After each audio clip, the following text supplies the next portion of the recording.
지금부터 2025년 한국복지학회 사례 공유를 시작하도록 하겠습니다. 이경준 회장님의 개회사가 있겠습니다. 네, 안녕하십니까. 적극 환영이고요. 오늘 어떻게 지내야 할지는 오늘 이 시간 이후부터 우리가 하기 나름이다, 그런 생각을 합니다. 조금 더 말씀을 좀 드리자면 오늘 명예회장님 두 분이 참석을 못하셨어요. 참석하시기로 약속을 하셨는데 오늘 아침까지도 이제 일정 정리가 잘 안 되셨던 모양입니다. 근데 우리 학교의 특징 중에 하나는 명예회장님들이 참여도가 굉장히 높아요. 그리고 기여도 물질적으로나 심적으로 굉장히 잘해주시고. 근데 어떻게 보면 근래 수년 동안 아마 명예회장님들이 한 분도 안 계신 유일한 워크샵으로 기억될까. 가슴 아프지만 어쩔 수 없는 현실이고, 저희도 서서히 그분들의 품을 좀 떠나서 탈피를 해야 한다라는 생각으로 조금은 능동적이고 긍정적으로 생각하려고 합니다. 그리고 보통 작년 학회 사례 공유 및 워크샵 때 30여 분 이상씩 이렇게 모이셨었지만, 올해는 특히 이제 지방에서 또 개최를 하다 보니까 먼 걸음인데도 많은 분들이 참석을 해주셨음에도 여전히 아쉽고 너무 죄송하다라고 전해주신 분들이 또 여기 모이신 수만큼 또 계십니다. 그분들의 상황까지도 우리가 다 알고 그분들의 어떤 열정 우리가 다 이어받아서 오늘 더 재미있게 진행을 하면 좋겠습니다. 오늘 발표를 또 어려운 발걸음을 해주신 이경주 원장님 먼저 감사드리고요. 예, 그리고 정준수 부회장님 그리고 소영수 상임이사님 발표에 대해서도 좀 더 실용적인 팁을 듣는 좋은 시간이 될 것으로 그렇게 믿습니다. 아까 이제 식사할 때도 말씀드렸지만 특히 우리 사무국에서 굉장히 많은 애를 써주고 계십니다. 오늘 그리고 내일까지 잘 부탁드리고요. 우리 함께 오늘 좋은 저녁까지 잘 진행해서 잘 마치고 돌아갈 수 있으면 좋겠습니다. 감사합니다. 성심원 이경주 원장님께서 주거 안정과 포괄적 지역사회 통합을 주제로 사례 발표해 주도록 하겠습니다. 앞으로 모시겠습니다. 네, 모두 안녕하십니까. 저는 전라북도 전북특별자치도죠. 이제 전주에서 한 15분 정도 이렇게 차로 이동을 하게 되면 완주군 소양면이라는 곳에 있는 정신요양시설 정심원에 몸을 담고 있는 원장 이경주입니다. 그러면서 저희가 또 전국에 정신요양시설이 59개가 있는데요. 한국 정신요양시설협회 중앙 협회장을 또 맡고 있습니다. 그래서 정신요양시설에 대해서 좀 운영과 또 사례 이런 것들을 좀 많이 알렸으면 좋겠다 했는데 이런 귀한 자리를 또 마련해 주신 것 같습니다. 한국복지경영학회 이경준 학회장님 그리고 회원분들 모든 분들께 이렇게 귀한 시간 내주셔서 너무 감사드리고요. 일단 우리 요양시설에 대한 부분들을 좀 차분히 한번 말씀을 드리도록 하겠습니다. 아마 낮에 일정 중에 이제 우리누리 정신요양시설을 좀 갔다 온 걸로 알고 있습니다. 혹시 정신요양시설에 대해서 좀 알고 계시는지요? 흔치 않죠? 아까 앞서 얘기 드렸듯이 59개 시설 밖에 없기 때문에 좀 많이 이렇게 사회복지에 종사하시는 분들도 잘 모르시더라고요. 정신요양시설이 좀 어떤 곳인가 이런 부분들을 좀 보시면 우리나라의 정신질환자, 그 중에 이제 중증 정신질환자분들에 대한 국가의 사회복지 체계에서 이분들이 얼마나 소외됐고 현재 그런 분들을 돕기 위한 정신건강복지 인프라가 부족한지 이제 이런 것들을 좀 알 수 있을 겁니다. 그래서 좀 정신요양시설에 대해서 좀 많이 알았으면 좋겠다는 말씀을 드리겠고요. 아마 이제 제목 자체가 주거 안정과 포괄적 지역사회 통합이라고 한 부분이 아마 이제 정신요양시설을 얘기 드리면 정신병원부터 먼저 생각을 하게 되고 환자분, 그 다음에 쇠창살, 그 다음에 두려움, 존재들, 이런 인식들을 많이 하게 됩니다. 그런 부분에 있어서 지금 이제 정신질환자에 대한 복지 체계가 들어오고 그분들이 사회적으로부터 정신병원으로 어떻게 보면은 강제적으로 격리시킨 거거든요. 그런 맥락에서 이제 세국지적인 마인드로 이분들이 지역사회 안에서 통합이 돼야 된다. 그래서 제일 좋은 것은 지역사회 가정집으로 다시 돌아가면 좋은데 그런 집이 없습니다. 중증 정신질환자분들의 대부분이. 그러다 보니까 그 부분에 있어서 기존에 있는 정신요양시설이 좀 주거의 개념의 서비스로 전환을 하자. 이런 맥락의 이제 주제를 잡고 설명을 드릴 계획입니다. 간단히 정신요양시설에 대해서 전국적인 상황을 좀 말씀을 드리면 전국에 59개 시설이 있고 지금 현재 평균 가동률은 저희가 정원을 놓고 얘기를 드리는 건데요. 이게 한 61.57% 정도 됩니다. 과거 저희가 아마 이수진 박사님도 한 2, 3년 전에 정신요양시설에 대한 현황을 좀 얘기를 드렸을 겁니다. 그 이전 몇 년 전만 더 하게 되면 입소자 수가 정신요양시설 59개 시설에 한 16,000명 정도 됐었는데 현재 이제 지금은 딱 7,500명 정도만 입소를 해 있습니다. 그래서 유휴 공간들이 좀 있다라는 부분에 포인트가 있고요. 그 다음에 이제 중요한 게 폐쇄병상. 폐쇄병상의 정의는 사전적 의미는 없습니다. 근데 병원과 정신요양시설에서 폐쇄병상을 저희가 집계를 내고 조사를 하고 있는데 이 폐쇄병상에 대한 기준은 침실, 병원들 다 가보셨을 때 그 병동에 한 층이 있죠. 거기에서 출입구 문을 기준으로 해서 자유롭게 환자가 나갈 수 있느냐 아니면 통제가 돼서 직원의 도움을 받고 출입이 가능하느냐. 그래서 출입을 타인에 의해서 가능하는 곳을 폐쇄병상이라고 저희가 정의를 하고 있습니다. 그래서 59개 정신요양시설의 폐쇄병상이 저희가 71% 정도 그래서 되어 있는데 아마 오늘 우리 갔다 오셨는데 거기도 집계상으로는 100%가 지금 폐쇄병상으로 운영을 하고 있죠. 그 다음에 자입소 비율 부분입니다. 여기에서 자입소 비율은 왜 중요한 부분이냐면 조금은 가볍게 좀 이슈를 좀 얘기를 드리면 과거에 뉴스에 한 번쯤 접하셨을 겁니다. 그 와이프가 신랑을 정신병원에 입원시킨 거죠. 그리고 수년간 강제적으로 입원을 시키고 있었고 그 신랑분의 재산을 다 본인과 다른 쪽으로 다 빼돌린 거죠. 근데 알고 봤더니 이분이 정신병이 없는 거죠.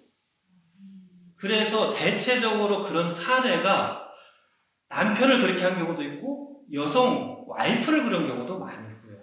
이게 이제 전국적으로 상당히 정신병원과 요양시설에 그런 부분들이 악용됐던 사례가 많습니다. 그래서 그때 당시에 보호자 입원이 주를 이뤘죠. 한 90% 정도.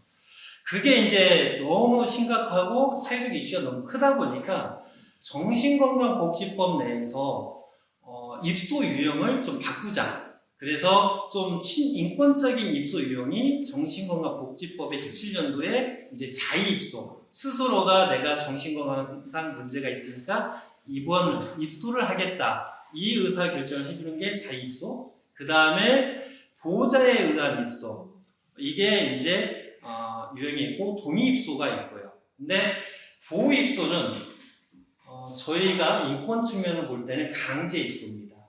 우리가 생각할 때 내가 내 자식을 입원시키고 내 부모님을 정신질환이 있어서 입원시키고 이 부분들이 우리 정서적으로 자연스러운 건데 이게 상당히 인권 측면의 당사자 입장에서는 강제성이 강하다는 거죠. 그래서 이제 이 부분이 바뀌어서 17년도에 자입소가 65%였습니다. 그래서 17년도 전에 16년도에는 자입소율이 15%, 20%밖에 안 됐어요. 정신병원도. 그러니까 대부분 한 80% 정도가 강제 입소였던 거죠. 그래서 그런 부분에 있어서 현재도 의료기관은 상당히 강제 입소율이 높고 그렇습니다. 그리고 이제 입소자의 82% 정도가 5년 이상 장기 입소를 하고 있다는 부분이 좀 정신요양시설의 사례로 보시면 될 것 같아요.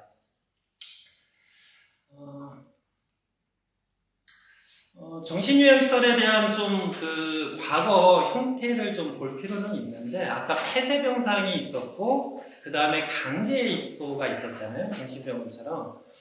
그러니까 아마 우리 정심원만 해도 제가 몸담고 있는 시설이 제가 2016년도에 입사를 했고, 그때 당시에 사공장이었습니다. 그러니까 이제 19년 차가 되는데, 한 4년 전, 5년 전까지만 해도 오전에 1시간 개방. 이게 남자 입소자, 여자 입소자가 있으니까 남자 입소자 1시간 개방하고 이분들은 들어가고 여자 입소자가 마당에 나오셔서 있는 게 개방 오전. 오후에 1시간 반씩 나눠서. 그러니까 상당히 폐쇄적으로 운영을 하는 형태를 띄었습니다. 이게 이제 전국적인 정신요양시설의 형태였던 거죠. 근데 이제 여기에서 신경 써 주셔야 되는 부분은 뭐냐면, 우리가 노인요양시설은 목적이 어르신들의 치매, 그 다음에 그분들의 보호자가 간병이라든가 그 역할을 못하고 있기 때문에 좀 중증이시고 모시기 어려울 때 모시고 좀 전문가분들이 그분들을 케어하고 도와주는 게 목적이잖아요. 근데 정신요양시설은 좀 생각을 해봐야 되는 지점이 있었던 거예요. 그때 당시에 보면 이분들은 신체적인 부분들은 크게 문제는 없는데 정신과적인 증상, 정신적인 문제점으로 인해서 거동은 다 가능한데 이분들을 요양시설이 어떤 부분으로 케어를 해야 되는지 그 목적성이 좀 명확하지 않았습니다. 그러니까 결국에 따지면 정신병원과 아마 정신병원이 제일 1차적인 부분인데 어떤 부분이냐면 정신요양시설이 파생된 근본적 원인은 지역사회 내에서 정신질환자에 대한 이상행동을 사회적 방위 개념으로 해서 격리시켜버린 겁니다. 그게 치료라는 목적으로. 근데 중증화가 되고 만성이 되면 치료율은 1%밖에 안 됩니다. 그래서 정신병원에 모셨는데 계속 정신병원은 의사가 있고 간호사가 있고 뭔가 처치하고 해야 되잖아요. 근데 급성기가 지났는데 이분들이 계속 정신병원에 모실 수가 없으니까 요양시설로 집으로는 못 보내겠고 가족분들이 모시지 않고 있으니까 요양시설에 나는 중간 다리를 만들어 놓고 거기다 모셔놓고 사회적으로 격리시킨 거죠.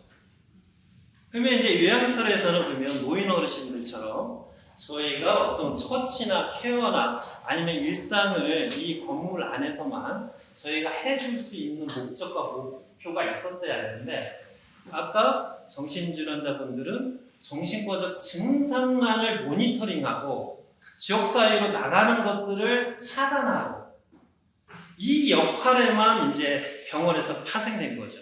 그래서 상당히 좀 격리적이고 상당히 좀 폐쇄적인 형태로 운영이 이제 과거에는 연설이 좀 됐었습니다. 근데 이제 이 부분들이 지금 현재는 59의 정신요양시설이 좀 개방화하자. 그 다음에 지역사회로 통합을 시키고 활동하는 형태로 가자. 이제 이런 형태의 전환점을 저희가 찾게 된 부분입니다. 그래서 이제 거주시설로 탈시설에 대한 주요 개념을 저희는 탈시설을 하게 되면 지역사회에서 가정집으로 돌아가시고 거기에서 사셔야 되는데 주거나 거주에 대한 공간들이 대부분 없다 보니까 정심원이라는 그 대규모 시설을 좀 기능적으로 소규모화를 좀이라도 구현을 하자. 가정집 분위기로. 그 유니트화하는 형태로 이제 바꾼 거죠. 그래서 이제 그거의 이제 근본적인 개념을 자율성 전환, 지원성 전환, 통합성 전환, 개방성 전환, 연속성 전환 이렇게 이제 저희가 개념적으로 좀 잡았던 부분이고요. 넘어가고 본격적으로 그런 사례에서 정심원에 대해서 설명을 드리도록 하겠습니다. 정심원의 이제 비전은 회복과 지역사회 통합을 통한 정신건강 복지사회 구현, 미션은 회복 중심 정신건강 서비스 제공. 그러니까 회복 중심에 대한 부분은 어떤 부분이냐면, 저희가 정신질환자의 회복은 뭘로 인식할까요? 저희가 상처가 났을 때 회복이라고 그러면 상처가 아물고 그냥 그 다치기 전으로 돌아가는 것을 말하고 있는데, 정신건강복지에서 회복은 그 개념이 아니고 넓은 개념에서 정신질환에 상관없이 일반인들이, 우리나라의 국민들이 마땅히 이 지역사회에서 누려야 될 것들을 병원이나 정신요양시설로 누리지 못했던 것들로부터 회복을 시키자는 방향성입니다. 그러니까 이분들의 정신질환의 치료 여부가 중요한 게 아니라 일반인처럼 누릴 수 있는 삶으로 다시 회복을 하자. 이게 이제 핵심입니다. 그래서 거기에 따른 부분이고요. 그 다음에 지역사회 통합하고 자립지원, 그 다음에 정신건강 인식 개선 및 관리 용어, 혁신적 정신건강 복지 서비스 모델 개발 및 확산. 이 부분은 아까 얘기 드렸듯이 59개 정신요양시설과 정신병원이 아까 폐쇄성으로 운영하고 있는 부분들에 대한 부분을 폐쇄적으로 운영하지 않아도 정신질환자분들이 충분히 지역사회에서 살 수 있다. 이런 것들을 우리 정심원에서 만들어내서 좀 모델화해보자. 이게 이제 목표입니다. 그래서 그러한 부분들을 좀 잡았습니다. 그래서 이제 핵심 가치는 뭐 자료로 대신해드리도록 하겠습니다. 장애인 권리 협약의 원칙 준수 부분은 여기 이제 자료를 참고하셔도 되는데, UN CRPD에 대한 부분은 상당히 중요한 부분이고, 정신요양시설과 정신병원에 있어서도 중요한 부분인데, 정신병원은 치료하는 목적이 명확하게 있습니다. 근데 정신요양시설은 아까 좀 애매한 구석이 있다고 했잖아요. 이게 그냥 계속 가둬놓고 정신 증상만 모니터링하고 그 부분에 대해서 증상이 심화되면 병원에 모시고 또 시설 내에서 다시 복귀해서 또 계속 정신과적 증상만 모니터링하고 약물 투여하고, 물론 삶을 저희가 지원하고 도와드리는 면도 있지만 한 개인의 삶에 있어서 좀 명확성이, 목표의 명확성이 좀 부족한 부분이 있는데, 이 부분을 저희가 UN CRPD 기준, WHO의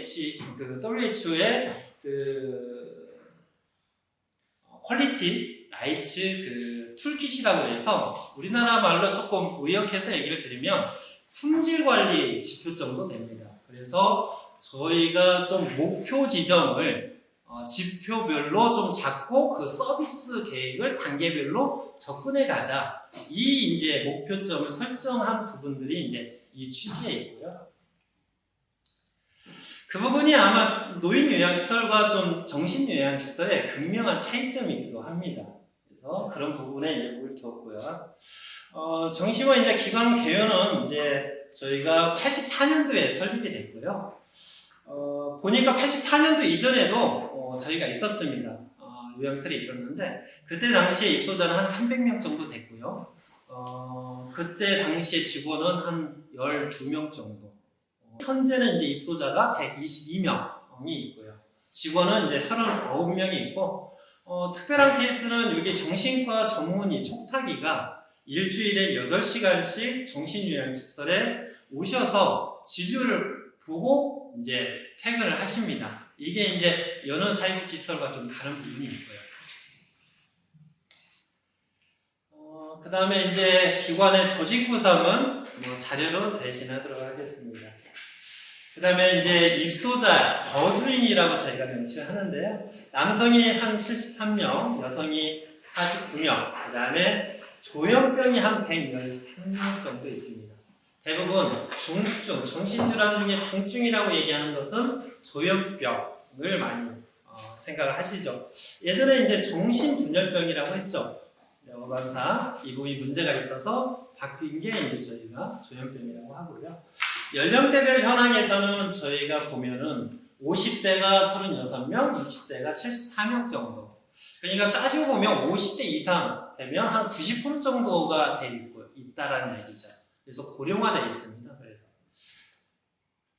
그래서 입소 유형별에 대한 비교를 분석해보면 정심원이 자입소가 98%, 그 다음에 전국의 정신요양시설은 65%보다 저희가 자입소율이 높고요. 그 다음에 정신의료기관이 42%. 이게 자입소율이 적다는 것은 좀 강제, 보입소율이 좀 높다는 부분이고요. 그 다음에 병상 유형별로 보시게 되면 이제 폐쇄병상이 정심원은 0%고요.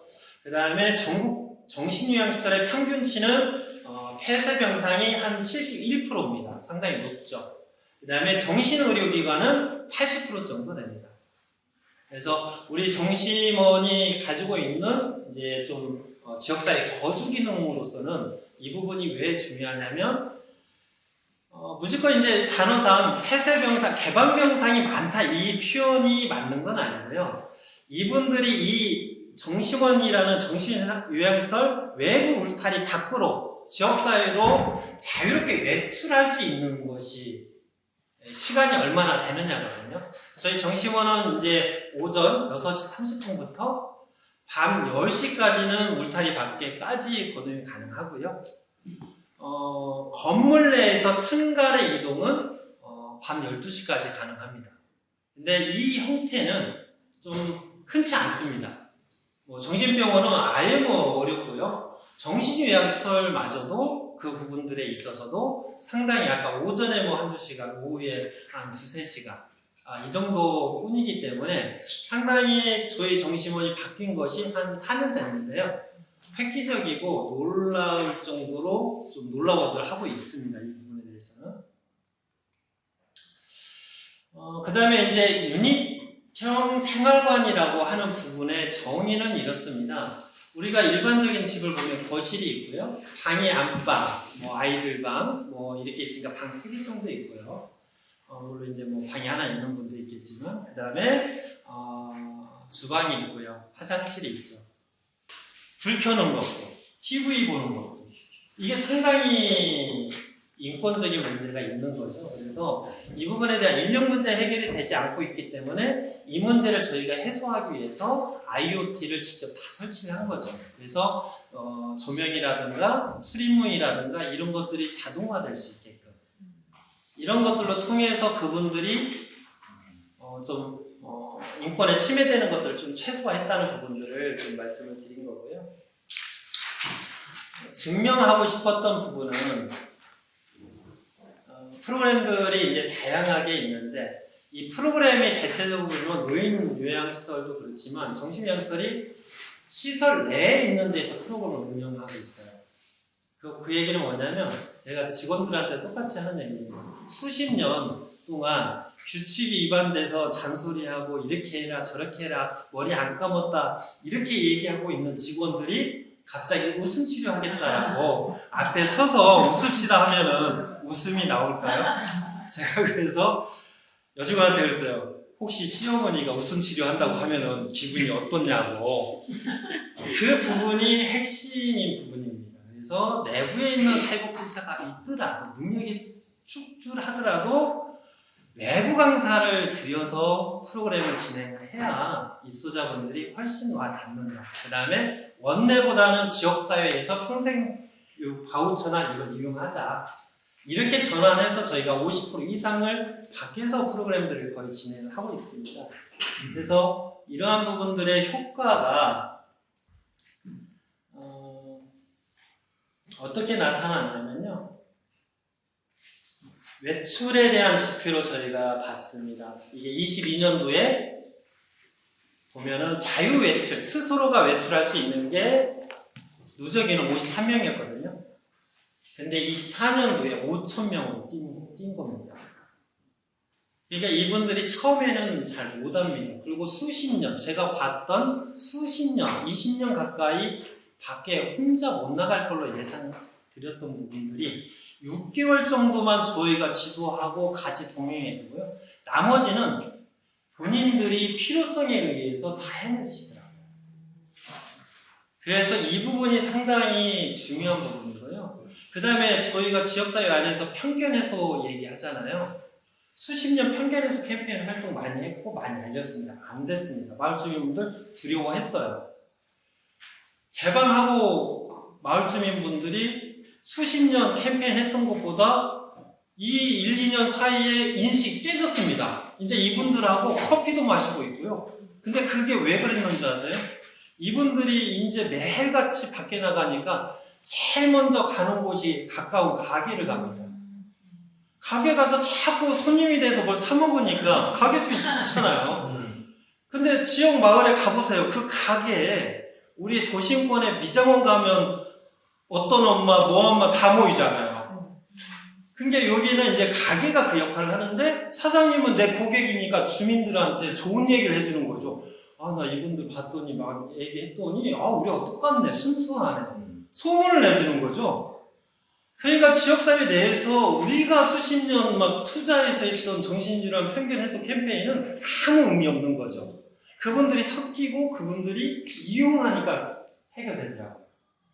그래서 그런 부분들의 효과로 제가 있었다는 말씀을 좀 드리겠고, 그러면 아까 우리놀이처럼 저희 시설도 15분, 20분, 50분의 시설이 있는데 인력은 부족하더라도 이렇게 외출을 늘릴 수 있는 방법은 여러 가지를 같이 복합적으로 해야 됩니다. 이게 이제 확대된 개방 시간, 자유로워야 될 거고, 신청 즉시 외출 제하고 저희는 자유입소가 100% 자유입소해야 되고, 가족분들이 무조건 외출을 동의해 주셔야 입소가 가능합니다. 그렇지 않으면 받지 않습니다. 저희는. 그래서 이게 만족해야만이 제도보다 저희가 더 입소를 탄탄하게 잡았고요. 그 다음에 타요타요 서비스는 저희 34인승 버스입니다. 그래서 그날에 주차장에 차를 대고 타신 다음에 그 버스 안에서 어디 가실지 의견 물어서 장소 정합니다. 일주일에. 그 다음에 정기적인 시내 주행을 하고 있는 이제 그 승합차. 그 다음에 외출자 출입 전용 카드는 왜 중요하냐면 울타리 밖에 출입문이 있잖아요. 거기는 닫아놓을 수밖에 없잖아요. 근데 직원분한테 나 외출한다고 문 열면 눈빛이 좋지 않습니다. 바쁘니까. 그러니까 사람인지라 그분들이 순수하니까 외출을 줄이게 되는데 이분들한테 그냥 전용 카드를 드려요. 그렇게 드리니까 이제 목에 걸고 지역사회 돌고 아주 막 보람되게 이제 자부심 있게 TV 보면은 뭐 대기업 다니는 분들 카드 있잖아요. 그 정도로 자긍심을 가지고 다니시더라고요. 그래서 그런 것들이 돼야 되고 용돈, 체크카드. 우리 입소자분 중에 억대도 가지신 분이 있어요. 그래서 이 부분도 조금 테크닉이 좀 필요한데요. 그렇게 이제 용돈 통장이 따로 만들어져서 원 통장 몇 억이 있는 통장을 놔두고 이분의 능력에 따라서 매월 5만 원씩 이체되는 용돈하고 거기에서 체크카드를 만들어드리면 큰 사고가 나지 않는 거죠. 이제 이런 식의 이제 방법이 있고요. 그 다음에 휴대폰 보급화 아주 중요합니다. 이 부분은 정신병원이나 인권 침해 사례 많이 보죠. 맞았다, 뭐 했다, 노이죠. 근데도요, 휴대폰이 보급되고 있어서 보급된 이후에 계엄이 안 됩니다. 이게 쿠데타가 안 됩니다. 왜? 아이들이, 군 장병들이 훈련 아닌데 밤에 이동하면 엄마한테 연락을 한대요. 나 오늘 밤에 어디 간다고. 그럼 벌써 이제 정보가 빠지듯이 요양시설도 병원도 휴대폰 보급이 돼서 이분들이 침해되면 신고할 수 있고 알릴 수 있는 형태가 돼야 된다는 거죠. 그런 부분들이 있고요. 그리고 제일 중요했던 부분이 외출하고 그냥 서울로 가신 분이 있어요. 전주에서. 근데 우리가 뭐 GPS 다뤄드리고 뭐 했는데 안 돼요. 다 버려버리니까. 근데 휴대폰은 자기가 돈 주고 샀잖아요. 비싸잖아요. 가지고 가셨는데 꺼놓으셨더라고요. 근데 신고하니까 어디 모텔에 있는지 다 알려주더라고요. 다 찾을 수 있습니다. 그래서 휴대폰 보급화 아주 중요하고요. 그 다음에 이제 클럽하우스는 저희가 이제 여러 가지 이제 하는 테크닉한 부분이고요. 제가 너무 시간 조절 못했지만 끝으로 해외 사례를 좀 얘기만 드리도록 하겠습니다. 지금 현재 우리나라는 완전히 정신건강복지 패러다임이 완전히 바뀌고 있습니다. 정신 쪽만 그런 게 아니라 26년도 4월부터 내년 4월부터는 통합돌봄 서비스를 하죠. 노인, 그다음에 이제 아동. 거기에 이제 부분에 있어서 개인 예산제, 어린이집처럼 시설에 돈을 주는 게 아니라 이제 가족 당사자한테 바우처를 주는 개인 예산제 개념. 그 다음에 법이 그간에 수십 년 요구했던 것 중에 통과된 것이 장애인 자립지원법. 그 다음에 뭐 여러 가지 이제 통합돌봄 지원도 다 이게 연동이 되는 건데요. 쉽게 얘기해서 이제 지역사회에서 모셔야 됩니다. 이런 그 흐름 속에서 우리가 복지에 대한 서비스에 대한 전환점을 여기서 잘 생각을 해야 되는 시점이에요.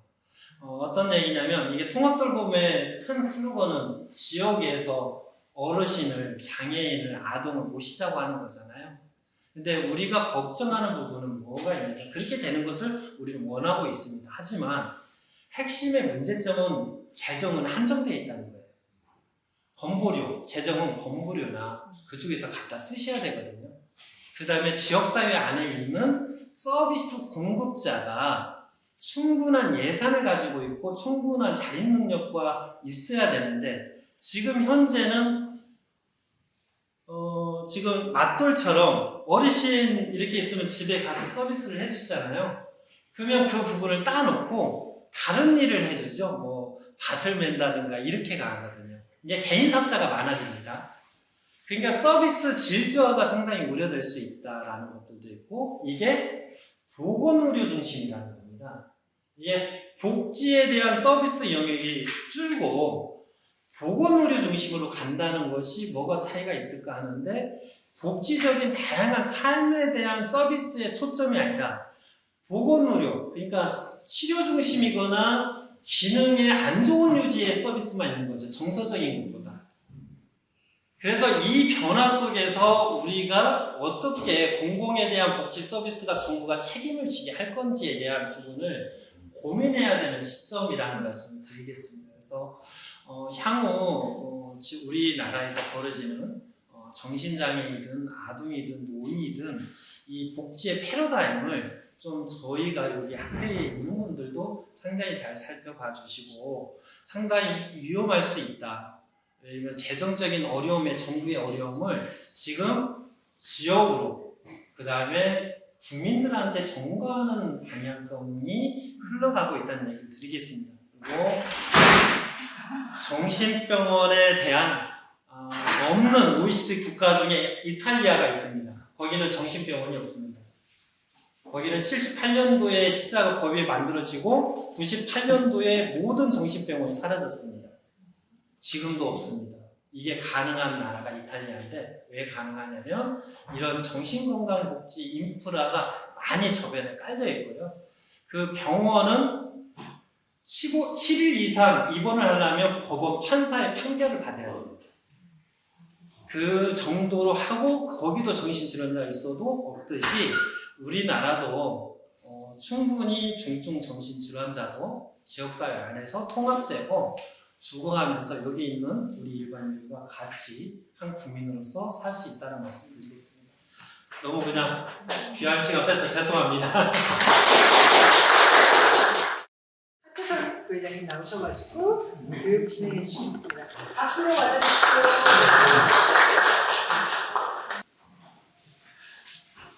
짧고 굵게 연구리 이제 특강인데요.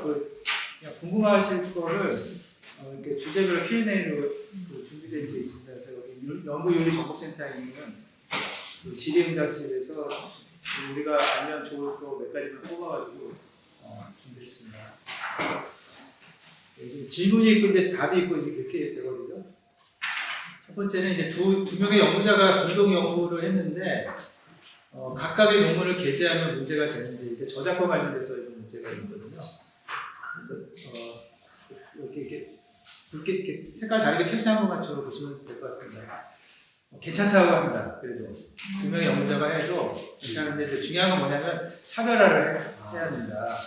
그 논문의 구성을 다르게 하고 뭔가 새로운 게 들어가면은 같이 연구할 결과물이라도 각각이 논문을 게재해도 그 문제는 없다고 합니다.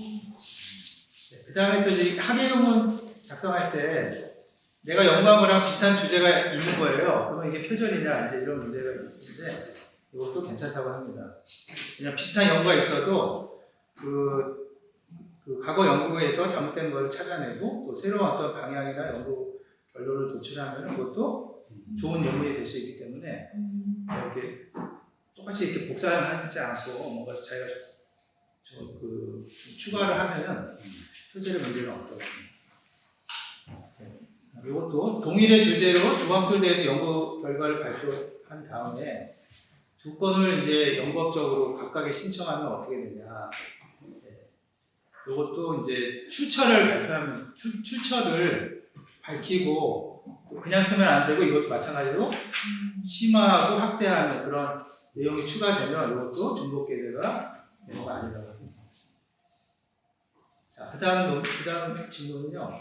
국내 학술지의 논문을 이제 가지고 해외 학술지에 게재하는 경우가 있거든요. 그럴 때 또 이게 표절 문제가 있냐, 윤리적인 문제가 있냐 했을 때 이것도 문제는 없습니다. 왜냐하면 필요하다고 자기가 인정이 되면 얼마든지 몇 번이든 게재할 수 있다. 그런데 새로운 글이 아닌 하나의 글로 두 개의 성과를 만드는 것은 성과를 이제 각각 잡아서는 안 됩니다. 하나만 잡아야 됩니다. 그 다음에 또 이제 많이 하는 게 정부 출연 연구기관에서 했던 사업물, 뭐 연구 용역 같은 걸 할 때 있잖아요. 그걸 가지고 이제 학술지에 내면은 문제가 없냐. 자, 요거는 이제 저작권이 그 연구 출연 연구기관에 있는 거예요. 외부기관의 연구를 받았기 때문에. 그래서 그거는 그 기관의 동의를 받아야 되고, 그 다음에 모두 중복으로 이제 나중에 이걸 또 연구비를 받거나 학교에서 뭐 점수 같은 거 연구 점수 받으려고 할 때는 중복해서는 안 된다. 돈도 중복해서 받아서는 안 된다. 이렇게. 그러니까 문제는 학술지에 게재하는 건 문제가 없는데 실적이나 이런 거 할 때는 한 번만 하는 게 윤리적으로 문제가 없습니다. 자, 이것도 이제 많이 하게 되는데 지도학생이 학위 논문을 지도학생이 이제 석사나 이제 박사 학위 논문 했을 때 요거를 이제 교수가 단독 명의로 게재하는 경우 이것도 부당한 문제가 되느냐 하는 건데 이것도 이제 그래서 안 되고 바람직하게 저자 표시를 해줘야 된다. 지도학생도 넣고 지도교수도 넣어야 되죠. 이것도 반대로 되는 경우도 있더라고요. 지도학생이 지도교수를 안 넣고 혼자 내는 경우도 있는데 제 생각에는 같이 쓰는 게 좋은 것 같아요. 지도학생이 제일 저자, 지도교수를 공동저자로 하는 게 연구윤리에는 어긋나지 않는다. 그 다음에 요거 아까 그리고 대학원생의 졸업 연구 보고서를 지도교수가 이제 단독조사로 내는 경우가 있거든요. 그런 경우도 이건 가로채기다. 가로채기. 네. 그래서 이것도 이제 그러면 안 됩니다. 네. 그래서 여기 보시면 마지막에 이제 마지막 슬라이드인데요. 주저자, 교신저자, 공동저자 이제 이렇게 같이 연구를 작성할 때 누가 주저자고 뭐 어떻게 해야 되냐는 이런 게 있거든요. 이거는 이제 가장 기여도가 많은 사람이 1저자가 돼야 돼요. 1저자가. 그리고 연구 과제 책임자가 또 1저자가 되고, 그 다음에 이제 연구 관련돼서 외부랑 교신을 할 수 있는 그런 사람이 있으니 교신저자 하는 게 좋다. 그러니까 독자들의 문의에 잘 응대할 수 있는 사람이 교신저자가 되는 경우. 그래서 보통 학위 논문 작성해서 지도교수랑 같이 낼 때는 학위 논문 작성한 사람이 1저자, 교신저자는 지도교수가 하는 경우가 이렇게 있는 것 같아요. 그래서 이렇게 하면은 문제가 없다고. 네, 이렇게 마치겠습니다. 이게 보면 이제 우리 학교에도 연구 역량이 굉장히 뛰어나신 교수님들이 굉장히 많으시거든요. 그런데 제가 왜 이 강의를 맡았는가 하면요, 제일 편하게 논문을 쓰는 사람이 저기 때문에 어떻게 보면 굉장히 질 높은 것보다는 정말로 이렇게 우리 현장에 계신 분들이 큰 부담을 갖지 않고 아, 나도 한번 논문을 써볼 수 있겠구나. 이런 마음이 들 수 있게 그 수준에서 제가 논문을 쓰고 있기 때문에 제가 이 주제를 잡아서 또 발표를 하고 있습니다.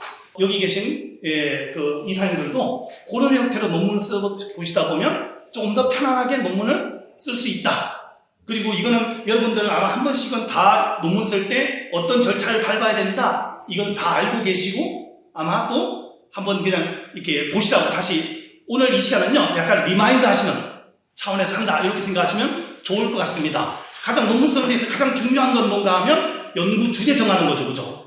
네, 연구 주제만 정해지면 절반 정도는 썼다 이렇게 여러분들 느끼시잖아요, 그죠? 그래서 오늘 제가 얘기하는 것 중에서요 제일 많이 얘기할 게 뭔가 하면 연구 주제는 어떻게 정할 수 있느냐, 그리고 요걸 진행을 해서 나중에 그러면 또 제일 어려운 것 중에 하나가 뭔가 하면 자료 수집 어떻게 하느냐. 이게 솔직히 좀 굉장히 많이 고민이잖아요. 예, 그 내용들을 좀 많이 말씀을 드리면서 진행을 해나가도록 하겠습니다. 연구 주제 이거 정할 때 우리가 보면 다양한 방법으로 연구 주제를 정할 수 있는데요. 그 중에 하나는 내가 가지고 있는 관심사, 평상시에 내가 잘 알고 있는 거 있죠.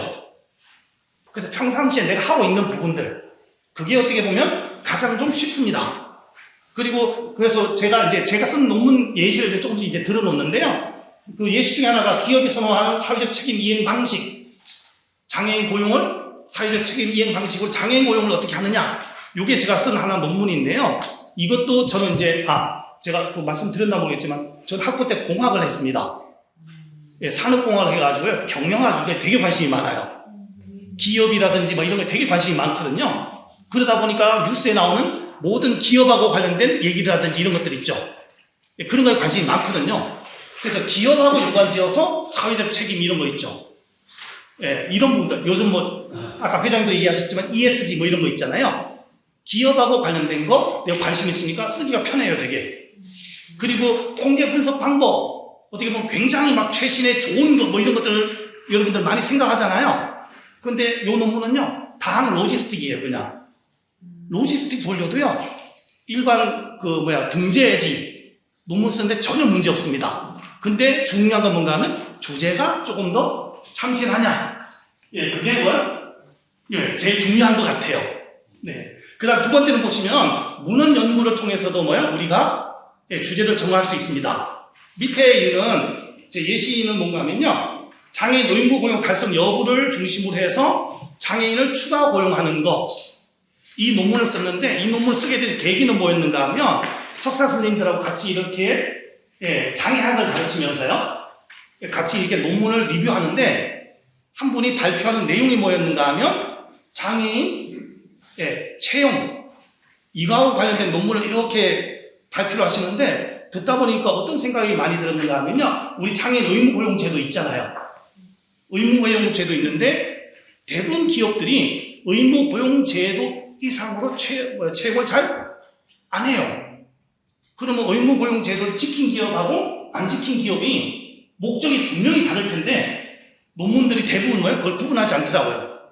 그래서 저는 장애인 의무고용을 달성한 기업이 추가 고용하는 거, 달성하지 않은 기업이 추가 고용하는 거, 이걸 딱 두 개만 비교했습니다. 그냥 그렇게 했더니 그냥 개제가 돼요. 그래서 우리가 정말 새롭고 대단한 것보다는요 기존에 있던 연구들 중에 조금 다른 관점에서 요건 다를 것 같은데 왜 이렇게만 생각해야 돼? 그랬던 부분들 있잖아요. 그것만 구분해서 정리하시면 하나의 또 우리가 학술지에 게재할 수 있는 좋은 논문이 됩니다. 그래서 논문을 읽으시면서 왜 이건 이렇게만 생각해야 되지? 다른 부분은 없을까? 요 생각을 좀 하시면 얼마든지 논문 주제를 정하실 수 있다. 그리고 공동연구 참여 이런 것들을 통해서도 합니다. 여기 옆에 있는 인근에 있는 학교 교수님이 가끔 저한테 전화를 하세요. 언제 전화하시는가 하면 논문 쓸 주제가 없으실 때. 정말로 그때 전화하세요.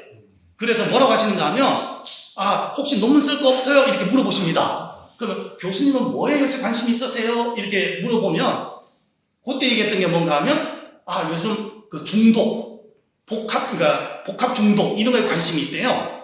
그죠? 그러면 그 중에 어떤 거 더 관심이 있어요? 그때 스마트폰 중독에 관심이 있대요.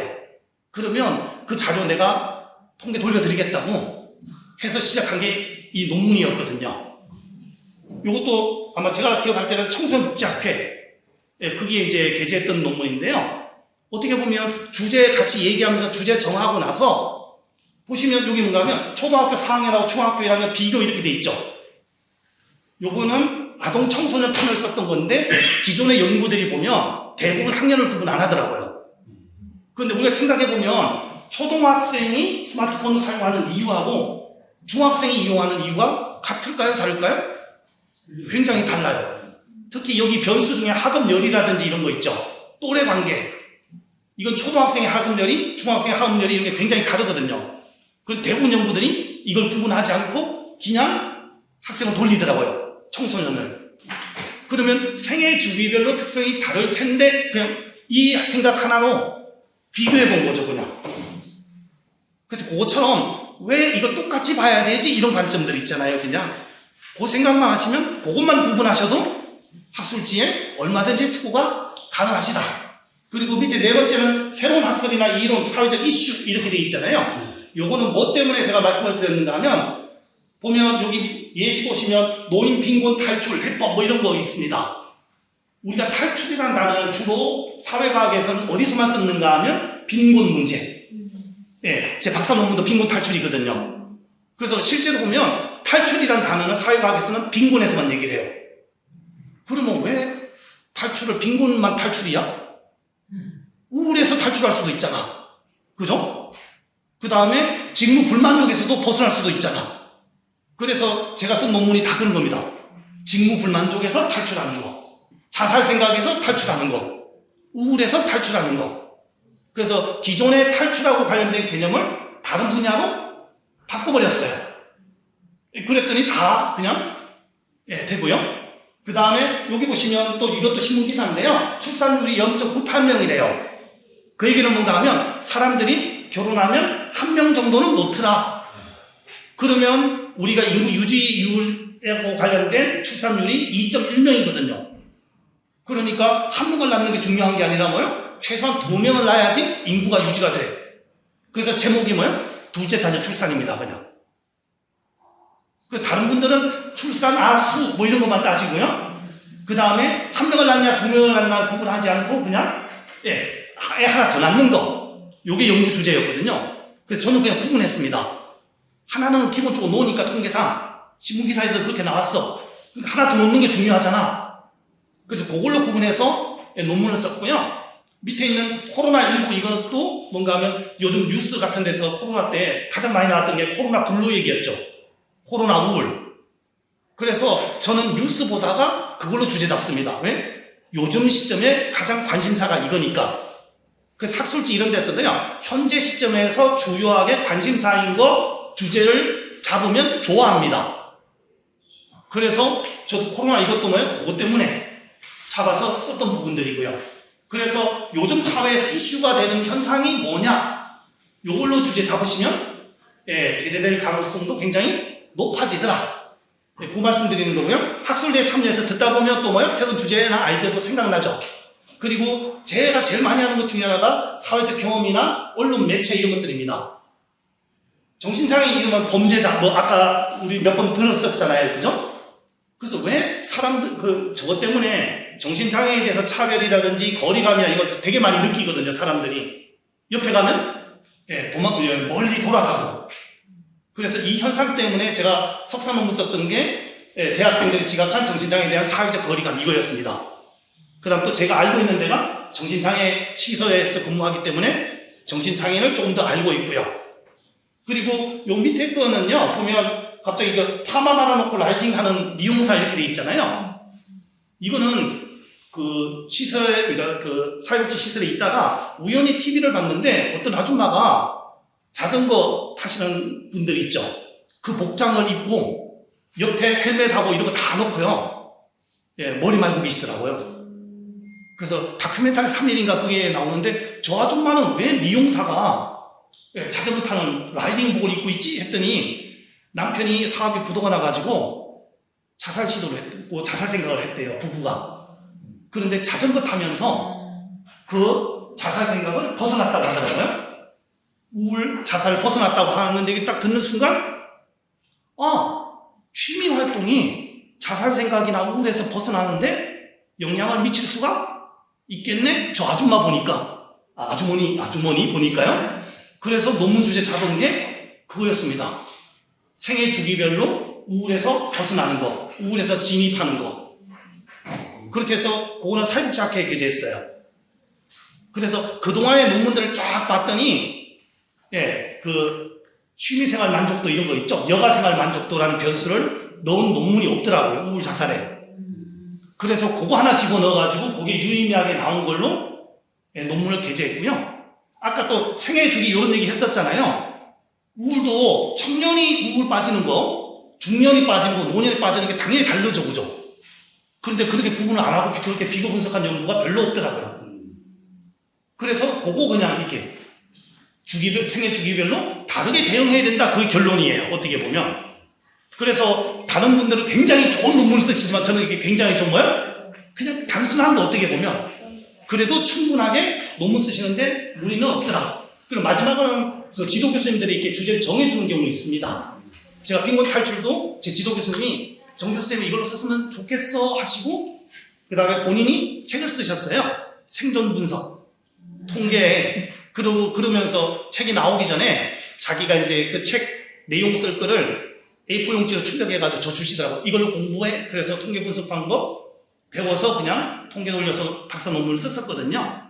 그래서 다양한 경로로 이렇게 논문 주제를 정할 수가 있다. 그래서 어떻게 보면 굉장히 학술 논문 쓰는 게 어떻게 보면 대단한 일일 수도 있지만 너무 많은 부담을 가질 필요는 없다. 나는 벽을 샀는데 벽돌 한 장 더 넘는 것 뿐이다. 그냥 이렇게 생각하시면 훨씬 더 쉬울 것 같습니다.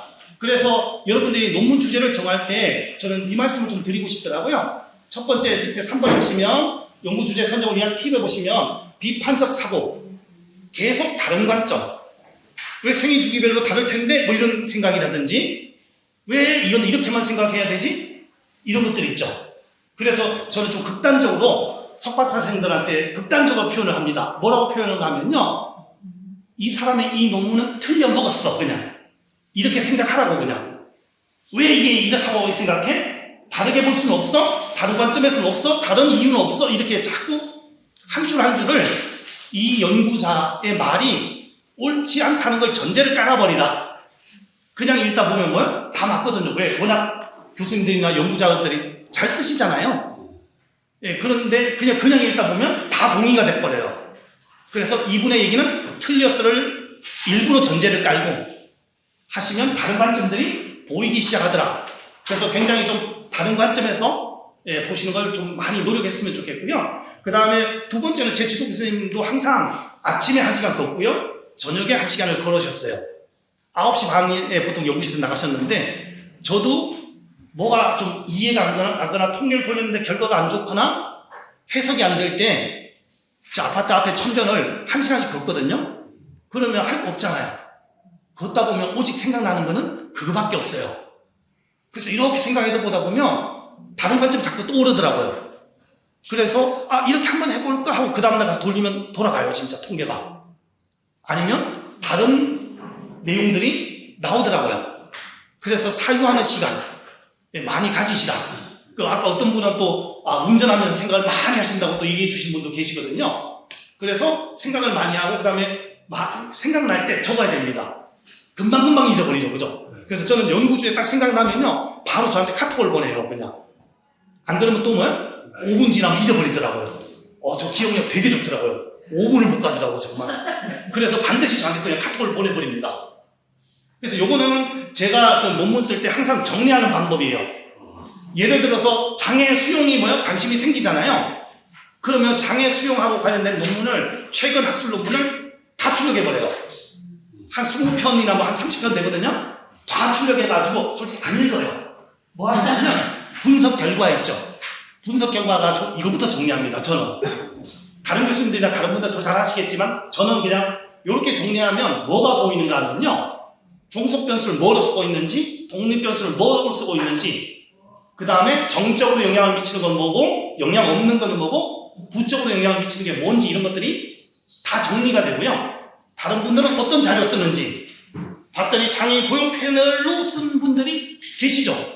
요 뒤로 쭉 있지만, 아, 그럼 장애인 고용 패널로 이 논문 쓸 수 있겠네? 변수는 어떤 거 써볼 수가 있겠네? 이런 것들 있죠. 그래서 이런 식으로 저는 정리를 해서 하면은 나중에 좋은 점이 뭔가 하면 저것도 돼요. 선행연구 검토를 이거 가지고 다 정리합니다, 그냥. 그 다음에 나중에 뭐요? 내가 분석한 결과 나오는 것들 비교 분석해야 되잖아요. 그때도 이거 가지고는 정리를 저는 해버립니다. 그래서 저는 항상 이거부터 시작을 합니다. 주제가 정해지고 나면. 그래서 이것도 보면 아까 둘째 자녀 출산 있죠. 그거 쓸 때 이제 정리했던 내용이거든요. 보면 연구자를 보시면 아동 패널 쓴 사람도 있고 육아정책 연구자료, 그 다음에 아동 패널, 복지 패널, 아동 패널 이렇게 돼 있잖아요. 저것만 봐도 뭐야? 내가 데이터 수집 안 해도 논문 쓸 수 있잖아요. 그 다음에 분석 방법도 다 로지스틱만 돌렸는데, 아, 그럼 나는 이 사람들이 안 써본 생존 분석 써봐야지. 그럼 또 다른 차이점이거든요. 예, 그런 식으로 저는 정리를 보통 하는 편입니다. 종속 변수도 다르죠, 저하고. 그래서 논문은요, 차별성만 명확하면, 예, 크게 무리가 없다. 좀 그렇게 말씀을 드리고요. 요거는 제가 그때 생각날 때마다 논문 주제에 떠오르면요, 바로바로 정리해버려요. 그리고 나중에 약간 이제 너무 바쁘다가 논문 못 쓰면 나중에 뭐요? 논문 한번 써봐야지 할 때는 제가 주제 잡았던 거 다시 살펴봅니다. 그러고 나면 뭐요? 주제가 잡혀요. 그래서 실제로 여기 걸로 많이 썼어요. 뭐 19분에 있는 울 탈출 뭐 이런 거 있죠? 그 다음에 20분에 있는 직무만족. 이런 논문 다 썼었거든요. 그래서 이렇게 정리 안 하시면 나중에 논문 써봐야지 했을 때는 기억이 안 나요. 뭘 해야 될지 뭐요? 다시 또 고민을 시작하다가 또 바쁜 일이 생겨서 못 건드려요.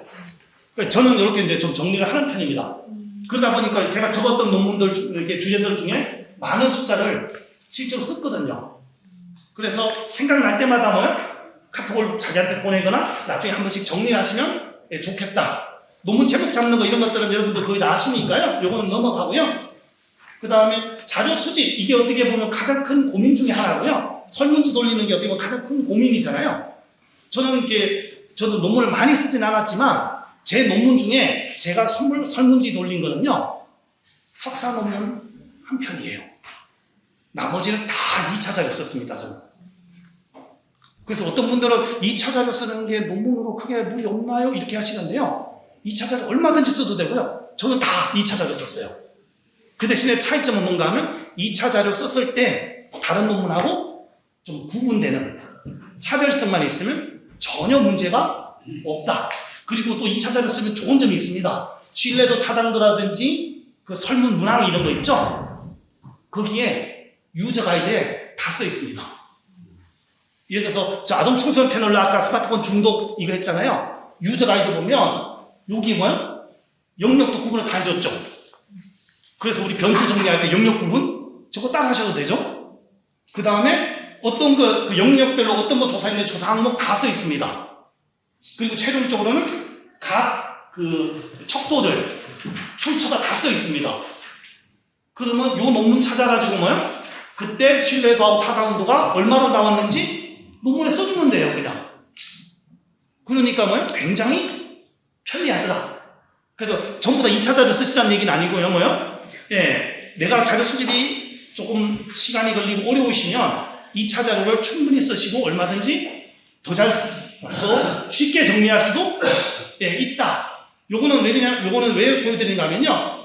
여러분들이 상상하는 모든 주제하고 관련된 패널 조사나 2차 자료가 다 있습니다. 보시면 제가 복지 패널 같은 경우에 복지 패널로 제가 아까 그 우울 관련된 거 있죠? 사회복지학회 게재한 거 복지 패널 썼고요. 노동 패널은 제가 그 박사 논문 쓸 때 썼던 거고요. 아동 청소년 패널 아까 스마트폰 중독 이런 거 썼고요. 장애인 고용 패널, 장애인 삶 패널 이건 아까 장애 수용 관련된 거 저걸로 썼고요. 그래서 보시면요. 기업이나 재정 밑에 보시면 미디어 요거 미디어는 얼마 전에 어떤 분이 디지털 리터러시 이 얘기 하셔가지고 찾아본 거예요. 디지털 리터러시 저기 있어요. 그런 거하고 사회복지학 통계연감 제가 지난번에 한번 올려드렸었던 걸로 제가 기억을 하거든요. 이 자료도 있고요. 산재보험이라든지 저쪽 간호 쪽 교수님들 있잖아요. 다 보면 국민건강 영양조사 있죠.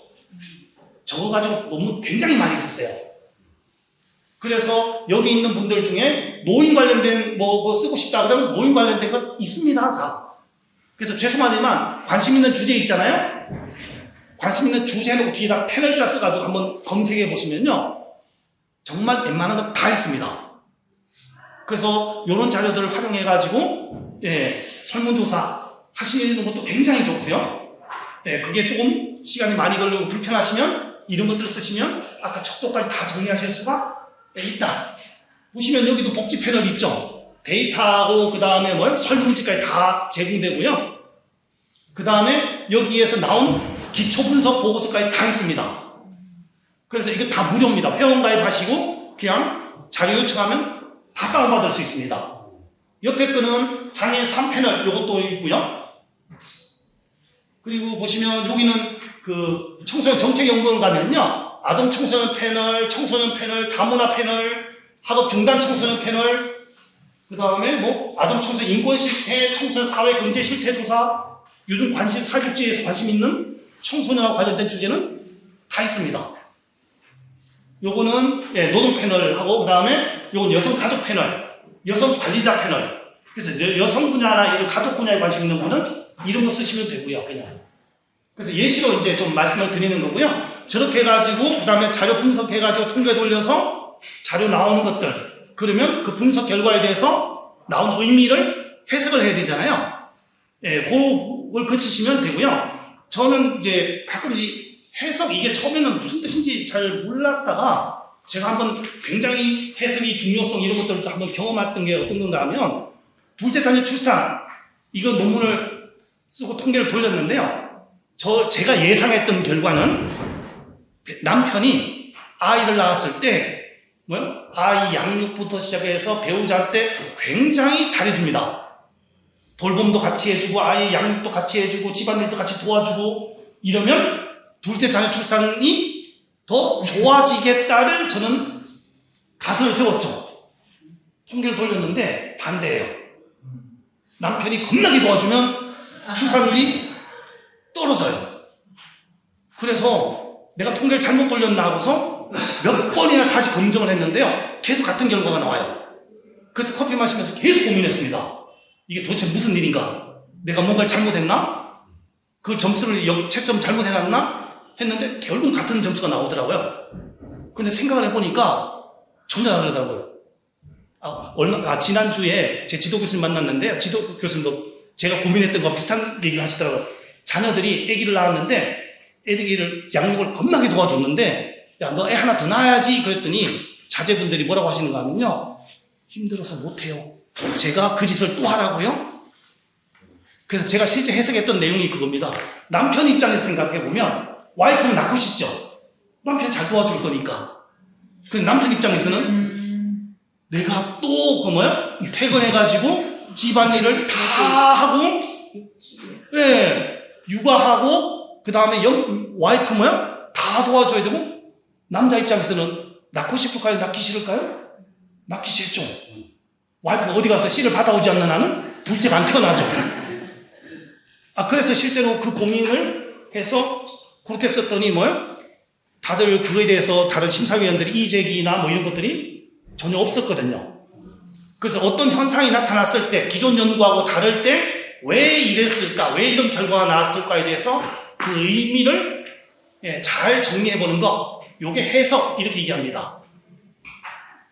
네, 그 다음에 제가 한 번은 박사 논문 쓸 때 정말 열심히 논문을 썼어요. 그리고 그 빈곤하고 관련된 주요 이론을 정말 열심히 읽고 아무리 읽어도 무슨 뜻인지 잘 모르겠는 게 솔직히 있더라고요. 그런데 이게 꼭 들어가야 될 것 같아. 왜? 다른 논문들도 인용을 많이 했고요. 그 다음에 의미가 대충은 이해가는데 정확하게는 이해가 안 가요. 썼죠? 제 지도 교수님이 읽으시더니 정준 선생님 여기서부터 여기까지 나한테 설명해봐 이러시더라고요. 그래서 교수님한테 제가 그랬습니다. 교수님 제가 10번 넘게 읽었는데 솔직히 정확하게 이해가 안 갑니다. 그랬더니 지도 교수님이 뭐라고 하시는가 하면 왜 정준 선생님이 이해 안 가는 거를 왜 써놨냐? 근데 꼭 필요한 것 같아서요. 너가 이해 못한 거를 다른 사람은 이해 가겠냐? 그러면서 지워버리라고 하시더라고요. 그러면서 본인 얘기를 하시더라고요. 본인은 논문을 쓰면 전혀 전공자가 아닌 사모님한테 읽으라고 한대요. 그래서 사모님이 읽다가 안 읽히는 부분이 있으면 표시해달라고 해서 다시 쓴답니다. 그래서 그 이후에 저도 제 딸한테 읽혔어요. 아, 정말로. 이해가? 딸 이해가? 이해가? 그러면 통과. 이해 안 가면 다시 풀었어. 그래서 요거는 제가 다른 영상 보다가 나온 얘기인데요. 리차드 파인만이라는 노벨 물리학상을 받은 사람이 있습니다. 이분이 뭐라고 했는가 하면 아무리 뛰어나고 완벽해 보이는 물리학 이론이라고 할지라도 그 이론을 대학교 1학년 신입생한테 얘기했는데 못 알아들어. 그러면 이건 완벽한 이론이 아니다. 그러니까 어떤 이론이든지 대학교 1학년 애가 읽어가지고 이해가 가면 이거는 제대로 된 이론이고 너가 제대로 이해하고 있는 거야. 이렇게 좀 얘기를 했거든요. 그래서 저는 이건 충분히 공감을 합니다. 근데 우리 논문 쓸 때 보면 너무 편하게 쓰면 좀 수준 낮아 보이고 이런 느낌을 받을 때가 있잖아요. 그게 아니라 누가 읽어도 읽히는 논문을 쓰는 게 가장 좋은 논문이다. 이렇게 얘기를 합니다. 그 다음 요거는 이제 논문의 이제 구성인데요. 초록부터 시작해서 결론과 논의 여기까지 가잖아요. 그죠? 그래서 서론에서는 어떤 부분을 왜 써야 되는지, 그래서 그 중에 또 서론에서 상대방한테 관심을 가장 잘 받는 방법 중에 하나가 뭔가 하면요, 격언 이런 거 있죠. 이런 걸 쓰는 겁니다. 그래서 제 지도 교수님이 제 박사 논문에 이거 문구를 던져주시더라고요. 유대교 경전에 세상에 가장 큰 재앙을 한쪽에 다 모으고 빈곤을 모아가지고 한쪽엔 빈곤 놓고 나머지 다 어려움을 올려놨을 때 무게를 재보면 그래도 빈곤이 더 무겁다. 그러니까 빈곤은 굉장히 우리 인생 삶에서 중요한 이슈다. 그 얘기를 해주셨거든요. 그래서 이제 그런 것들을 갖다가 이렇게 했고요. 그 다음에 저도 논문 심사 같은 거 해보면 가장 좀 난감할 때가 밑에 보시면 동그라미 2번 위에 보시면 이런 연구가 없기 때문에 연구가 필요하다 이렇게 쓰는 게 생각보다 많습니다. 근데 이건 절대 쓰면 안 됩니다. 그러면 그런 연구가 없는 이유가 있습니다. 죄송하지만 가치가 없거나요. 아니면 연구를 할 수 없는 거. 그래서 이런 연구가 없다 이런 단어는 굉장히 논문에서는 쓰면 좀 적절치 않은 거. 단지 여기다가 뭐 써야 되는가 하면 기존 연구는 이런 한계가 있어서 나는 이렇게 한번 해보겠다. 아까 얘기했던 차별성, 벽돌 하나 더 얻는 거 이렇게 쓰시면 좋겠다 이렇게 좀 말씀을 드리고요. 이론적 배경에는 여러분들 내가 쓰는 논문하고 주제 우울이면 우울의 개념이 뭐고 어떻게 변해왔고 이런 거 쓰시잖아요. 그렇게 정리하시면 되고요. 분석 방법도 가능하면 여기서도 차별성을 많이 드러낼 수 있습니다. 저는 아까 얘기했던 생존 분석 이런 거 썼다고 그랬잖아요. 그래서 다른 거는 정태적인 분석, 나는 동태 분석. 그래서 이게 의미는 뭐다. 예를 들면 제가 어떤 걸 썼는가 하면요. 아까 직무 불만족. 여러분들 행정론 들으실 때 직무 만족, 불만족 굉장히 자주 나오죠. 제가 저 논문 썼을 때요. 검색해 보니까 직무 만족하고 관련된 논문이 몇 개 없어요. 14,000개인가 15,000개밖에 없더라고요. 사회복지 쪽에 직무 만족하고 관련된 논문이 15,000개 정도밖에 없더라고. 거기다 한 개 더 쓰는 건 무슨 의미 있어요, 그죠? 근데 썼잖아. 2편이나 썼어요. 다 뭔가 하면 그냥 회귀 분석. 그런데 직무 만족 왜 연구해야 돼요? 직무 만족하던 사람이 불만족해지는 이유가 뭐냐? 불만족하는 사람이 다시 만족으로 넘어가는 이유가 뭐냐? 저는 그렇게 구분해서 썼거든요. 근데 그런 논문은 제가 찾아본 중에는 없었거든요. 그러니까 14,000편, 15,000편이 있었지만 그래도 행정학회에서 또 실어주더라. 그래서 좀 연구 방법 이런 것도 차별성이 충분히 될 수도 있다. 그 다음에 결론 부분에서 공통점하고 차이점, 그다음에 시사점 이런 거 중심으로 구성하시면 좋겠습니다.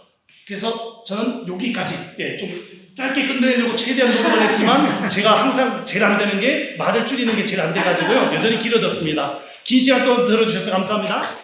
지금부터 한 30분에 걸쳐서 진행을 하겠습니다. 학술적인 통계에 대한 변환부터 하는 건데 왜 이렇게 되냐면 아까 말씀하셨죠. 이제 훈련위원님께서 1장이 이제 서론, 2장이 이론적 고찰, 3장이 전문가입니다. 방법, 4장 결론, 4장 검증, 5장은 결론이죠. 그럼 제가 하는 3장 4장이에요. 그래서 최근에 어떤 저희 센터 그리고 결혼사무라고 핸드폰을 써있어요. 드림 자료에는 이제 다보탑하고 석가탑이 있어요. 제가 이거 엄청나게 고민했어요. 여기 정작 발표 때는 제가 빼버렸는데 말씀하신 거예요. 화려하게 이런 다보탑 있잖아요. 그거는 저는 불교 신자는 아니지만은 부처님의 전생이랍니다. 그렇게 화려하고 막 하고 싶지만은 실제적으로 현생은 석가탑이에요. 그래서 여러분들께서도 다 진짜 현장에 있는 걸 끌어내고 싶어. 다보탑처럼. 그렇지만은 현장에서 이해하고 하는 거는 가장 단순하지만은 그 석가탑 안에 모든 게 다 담겨져 있다는 그게 될 거라고 생각해서 발표자를 제가 뺐어요. 그걸 어떻게 납득을 시킬까? 근데 편에서 이제 다 납득을 시켰기 때문에 여러분 자료는 있습니다. 그 말씀을 드리면서 통계 일반화부터 5번의 팁이 진짜 중요한 거죠. 이런 건 교과서에 없으니까 참고해 주시면 되고요. 지금 통계가 굉장히 일반화되고 있어요. SPSS를 이제 보신 분도 있고 논문 쓰실 때 살짝 안 그러면은 파트타임이었기 때문에 풀타임한테 굉장히 뭐 부탁 아닌 부탁 해서 이렇게 했을 거예요. 그래서 SPSS가 호가 1,000만 원입니다. 1,000만 원이고 그래서 구하기 어려워요. 그래서 지금 잠업이라고 해가지고 3, 4년 전부터 이게 무료로 오픈이 되어 있습니다. 무료로. SPSS는 업무 시간에 못해요. 왜냐면 화면 2개를 차지하는데 3개 화면이 있어야 업무를 하면서 이거를 좀 볼 거 아니에요. 근데 잠업이는 한 화면에 다 나와요. 그러니까 업무를 하면서 듀얼 모니터 다 있으시죠. 그러니까 하나로 업무를 하시면서 잠업이를 돌릴 수 있어요. 그래서 잠업이는 모니터가 2개고 무료다는 거를 말씀드리고 그다음 알고리즘에서 좀 전문적으로 하시는 교수님께서는 10인, 2인, 3인 이게 굉장히 이제 익숙하실 건데 현장에서는 50인 이상 못 넘을 거예요. 애매해요, 그 숫자가. 30인, 40인, 20인 뭐 이런 거예요. 근데 논문에서 보통 500인, 1000명 뭐 이런 거 요구하는 거죠. 그러면 그 진짜 신발 바닥에 다 달아도 안 됩니다. 안 돼요. 이거 자세히 보세요. 대통령 탄핵 1000명 가지고 한 거예요. 1000명. 그럼 나오잖아요. 1000명, 1200명. 그러면은 3천만 명, 2천만 명 거를 그 1200명이 어떻게 결정하나? 그래도 그 9시 뉴스 나오는데요. 그래서 비모스 통계라는 이 알고리즘이 있어요. 이 알고리즘에 보면은 진짜 30인 미만, 10인 여기에 대해서 이제 자세히 되어 있고, 그리고 오늘 오전에 하신 거죠. 이제 사후보다 사전 이거를 우리 현장에서 마이너스 값입니다. 마이너스 값. 그 마이너스 값을 사이즈 이펙트 사이즈 저기서 이제 낼 수가 있어요. 사후에 좋아져서 플러스 값이 나와야 되는데 사후에 0 그것도 괜찮은 건데 마이너스 값이 나온 걸 제가 보여드릴게요. 근데 요것이 아니면은 좀 저도 여러 번 돌려봤어요. 여러 번 돌려봤는데 마이너스 값 안 나와요. SPSS도 제가 사진 안 왔어요. 메일로 하면 한 달간 무료죠. 그걸로 집사람 메일까지 2달간 해가지고 잠업하고 비교를 했는데 잠업이 알고리즘 이걸 해결을 해주더라고요. 요 사항 참고하시고 다른 분들 이제 레퍼런스를 쭉 봤는데 이분이 계속 나오는 거예요. 그래서 제가 이분 책을 이제 산 건데 성태재 교수님 유아여대 교육학입니다. 교육학. 그 가장 중요한 건 뭐냐면 8판이에요. 8판이고 여기에 SPSS하고 잠업이하고 같이 올려놨는데 여기에 비모스 통계라는 얘기는 안 하는데 잠업이로 돌린 게 4명, 5명, 6명 이렇게 하는 거예요. 그러니까 이해가 굉장히 돼요. 그리고 맨 첫 장에 진짜 제가 얻고 싶었던 이게 나와요. 목차전에 나와요. 목차전에. 이랬을 때 아까 종속해서 독립해서 막 말씀을 하신 건데 집단이 3개고 집단이 2개고 했을 때는 이거 쫙 그러면은 저도 이제 통계는 배운 적이 없어요. 중고등학교 이후에는. 저희는 컴퓨터 주성문부터 시작해요. 주성문. 그렇기 때문에 이거를 진짜 하나하나 뒤지는 데는 시간이 걸리는데 저도 독립해서 뭐 이런 거 잘 몰랐는데 여기 보시면은 위에 부분이 T가 나올 거예요. 스턴트 T인 건데 요 부분이 석사 정도, 그 다음에 요 아래에 아노바 쪽이 박사 정도. 이게 이제 다른 논문도 거의 비슷하고 꼭 이 영역이 아니고도 석사, 박사 이제 졸업을 하신 분들이 있을 거예요. 그래서 저희 이제 예를 말씀을 드릴 건데, 그래서 자모비 실습이 아까 성태대 교수님께서 요거 이제 학생이 이제 올려놓은 게 있는데 레벨이 다 같아요. 이제 석사 위에 석사,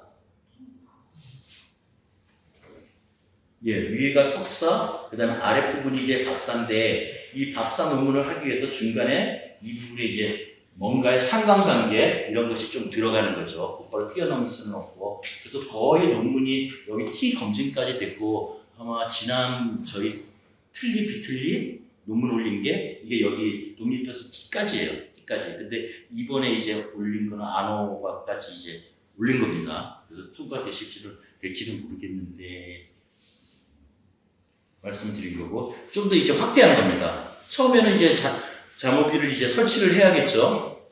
무료니까는 괜찮고, 통계에 대한 이해를 아까 석재리 교수 책으로 좀 보시면서 유튜브에 11편이 나와요. 11편이. 근데 3분, 4분이에요. 한 편에.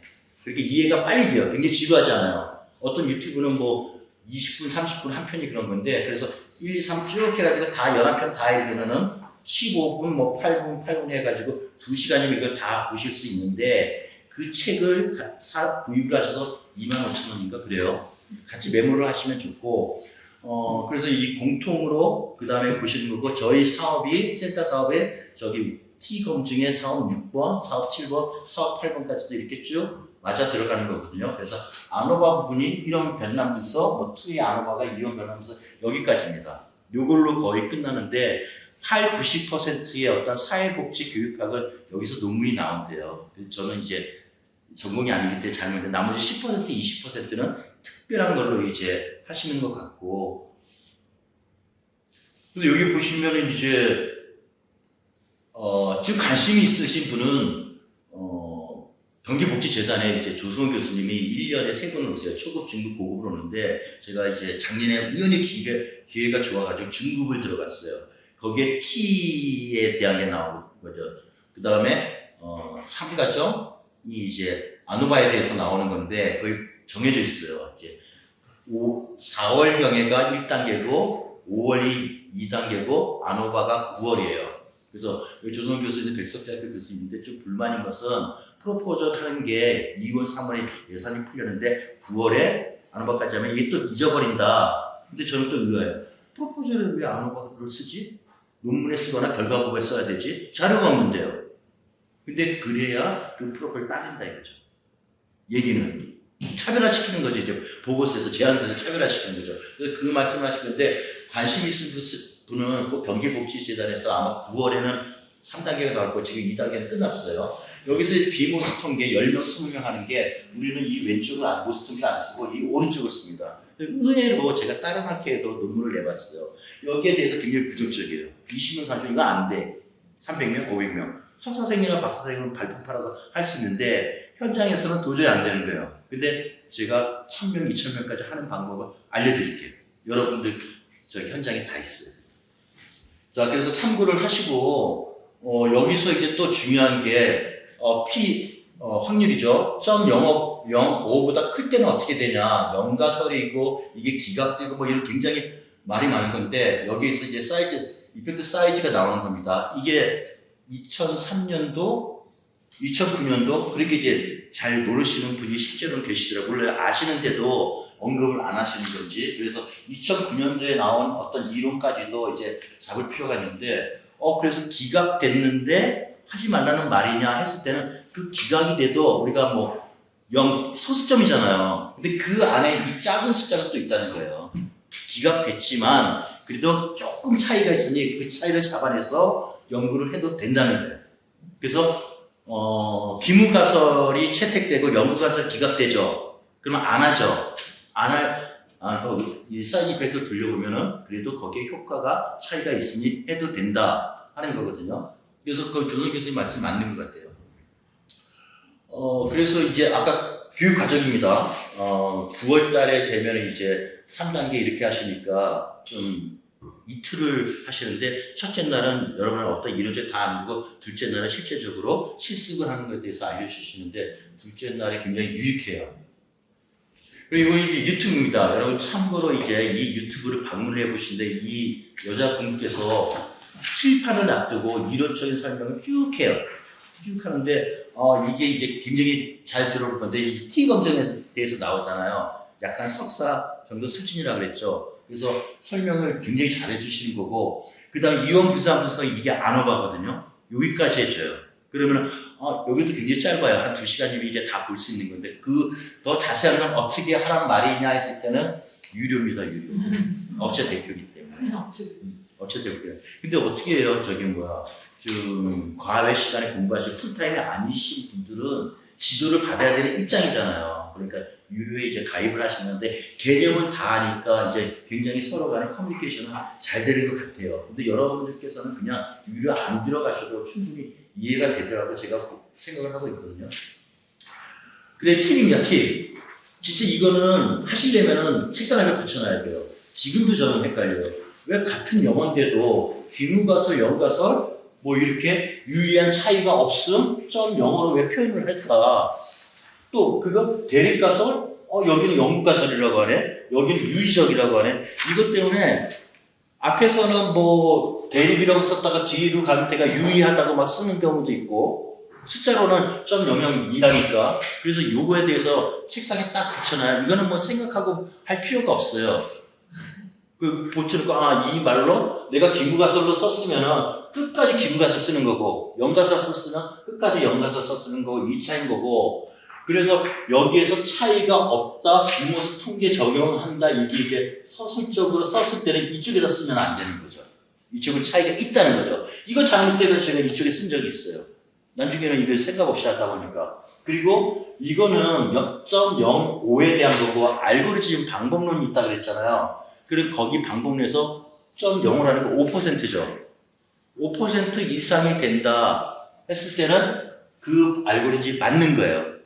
맞는 거예요. 우리가 연구가설로 들어오려면 5% 이하가 돼야 연구를 할 수 있다잖아요. 그럼 여기도 헷갈리는 거예요, 제가. 여기도 5% 이하가 돼야 되지 않나 하는 건데 그 알고리즘이나 방법이 맞으려면 여기 5% 이상이 돼야 돼요.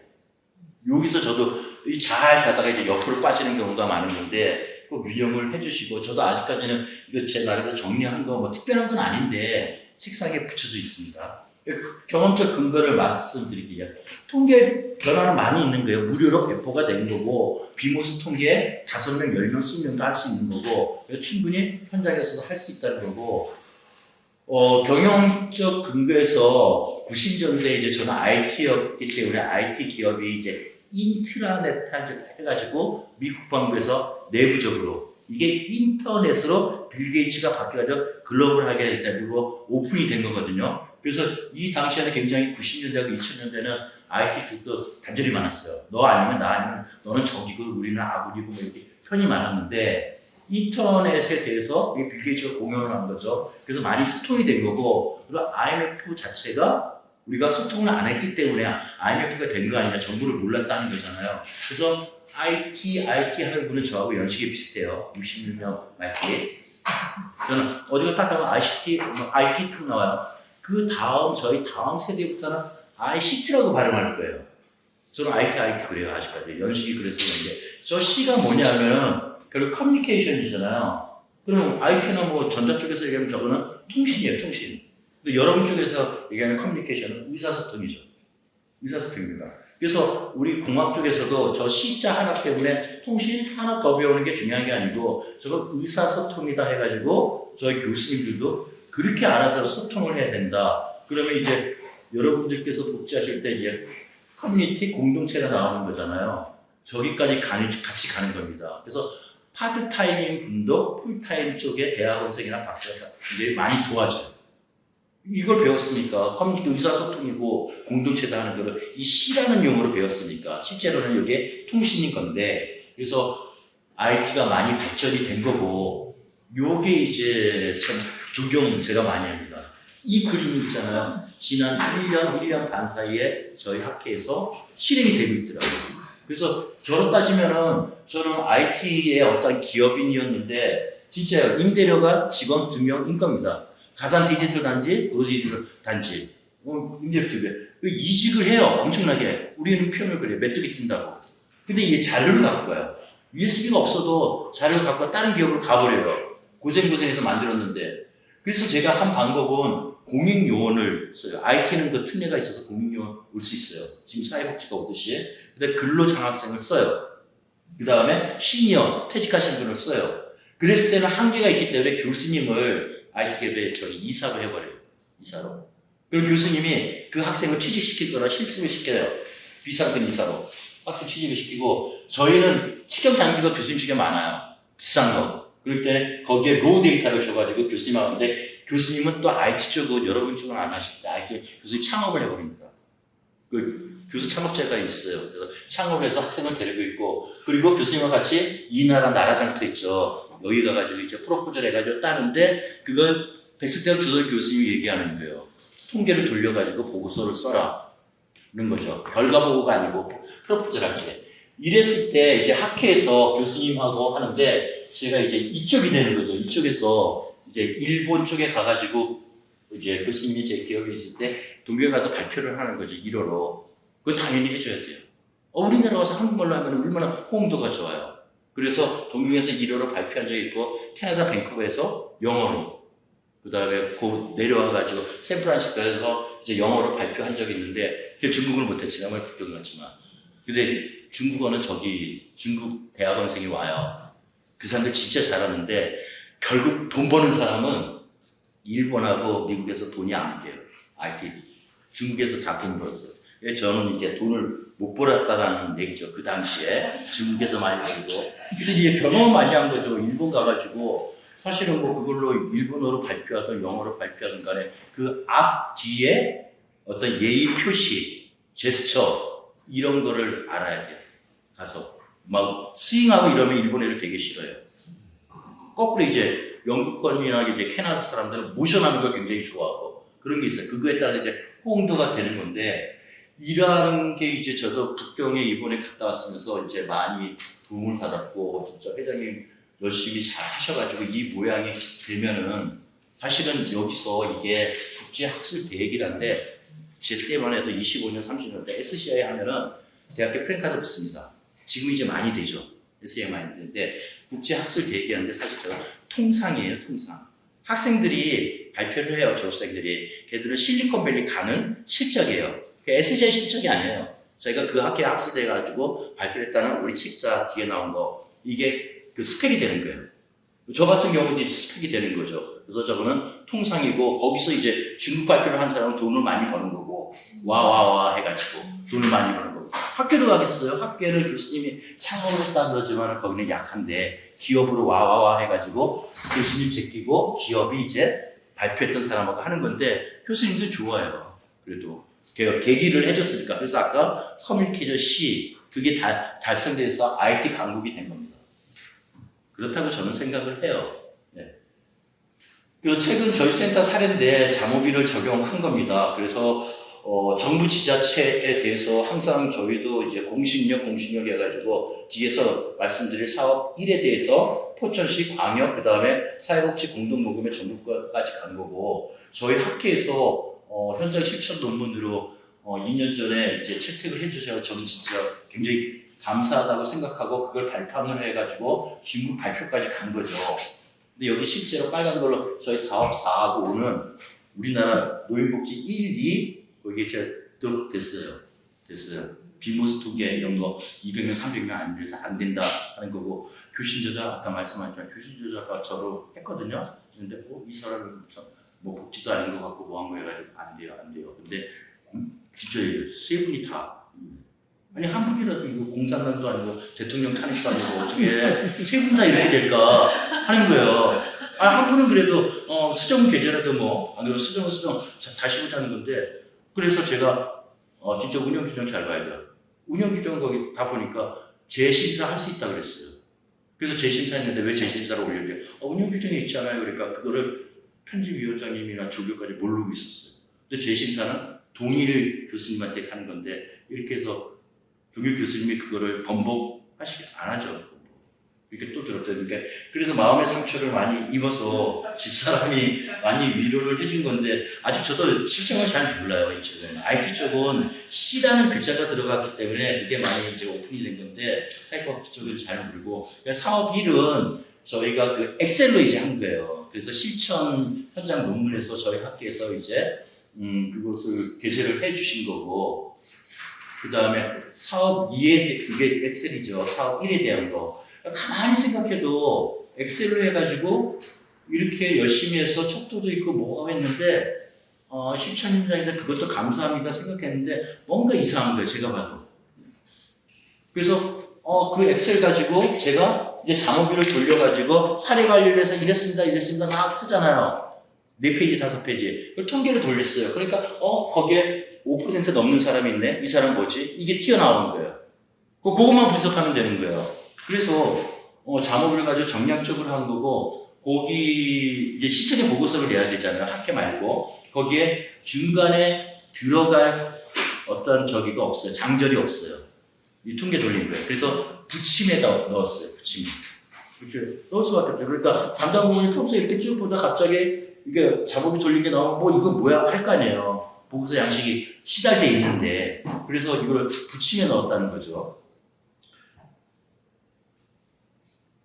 계속 이제 두 번째인 게 저희가 이제 영양으로 해가지고 엑셀로 해가지고 저희 현장 실천 논문에 엑셀로 이제 된 거고 중요한 게 이제 이거였어요.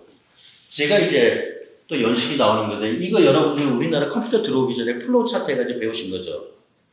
플로우 차트 뭐 이거는 판단 뭐 이거는 출력 뭐 이거 컴퓨터 보지도 못했는데 그 생각을 하고 제가 이렇게 쭉 1년 동안 했던 거를 판단 출력 뭐 이렇게 한 거예요. 근데 지금 보니까 아까 2, 3년 지나고 나니까 말씀하신 두 개를 비교하고 사전 사후를 하고 이걸 했으면 이 데이터를 귀중하게 썼을 텐데 결국 엑셀로 이렇게 나올 수밖에 없었지 않냐 이렇게 보고할 수밖에 없었지 않냐 그래서 여기에 내가 그러면 뭐가 안 됐을까 생각을 해본 거예요.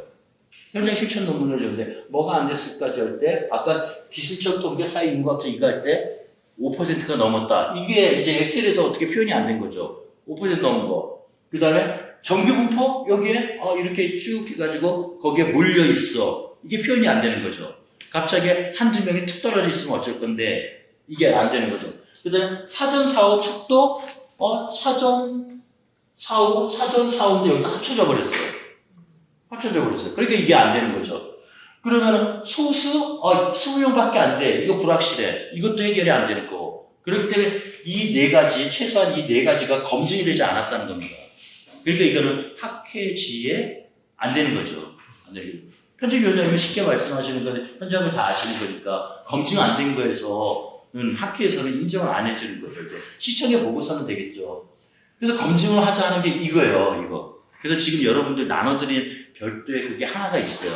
그래서 내가 이거를 안 했구나. 그러면은 양쪽 변수고 두 집단이었고 뭐 불확실성을 어떻게 해결하고 T 검정을 해결하고 이걸 했어야 되는데 그럴 때는 아까 플로우 차트로 나오는 게 아니고 이 단계로 나와야 된다는 거예요. 연구 대상자가 어떤데 참여 집단, 비참여 집단 해가지고 뭐 프로그램을 쭉 해가지고 정규 부분성 안에 들어가냐 안 들어갔느냐 했을 때 두 표본에 대해서 비교를 할 거냐 전으로 했을 때는 단일 표본 전으로 할 거냐 그래서 이 끝에 가설에 대해서 어떻게 나왔다 이게 없었던 거예요. 이게 그래도 저희 학회에서는 이제 고생했다 해가지고 실어주셔서 저는 감사합니다. 그래서 이거를 빨리 적용을 시켰어요. 그래서 사업 3으로 온 겁니다.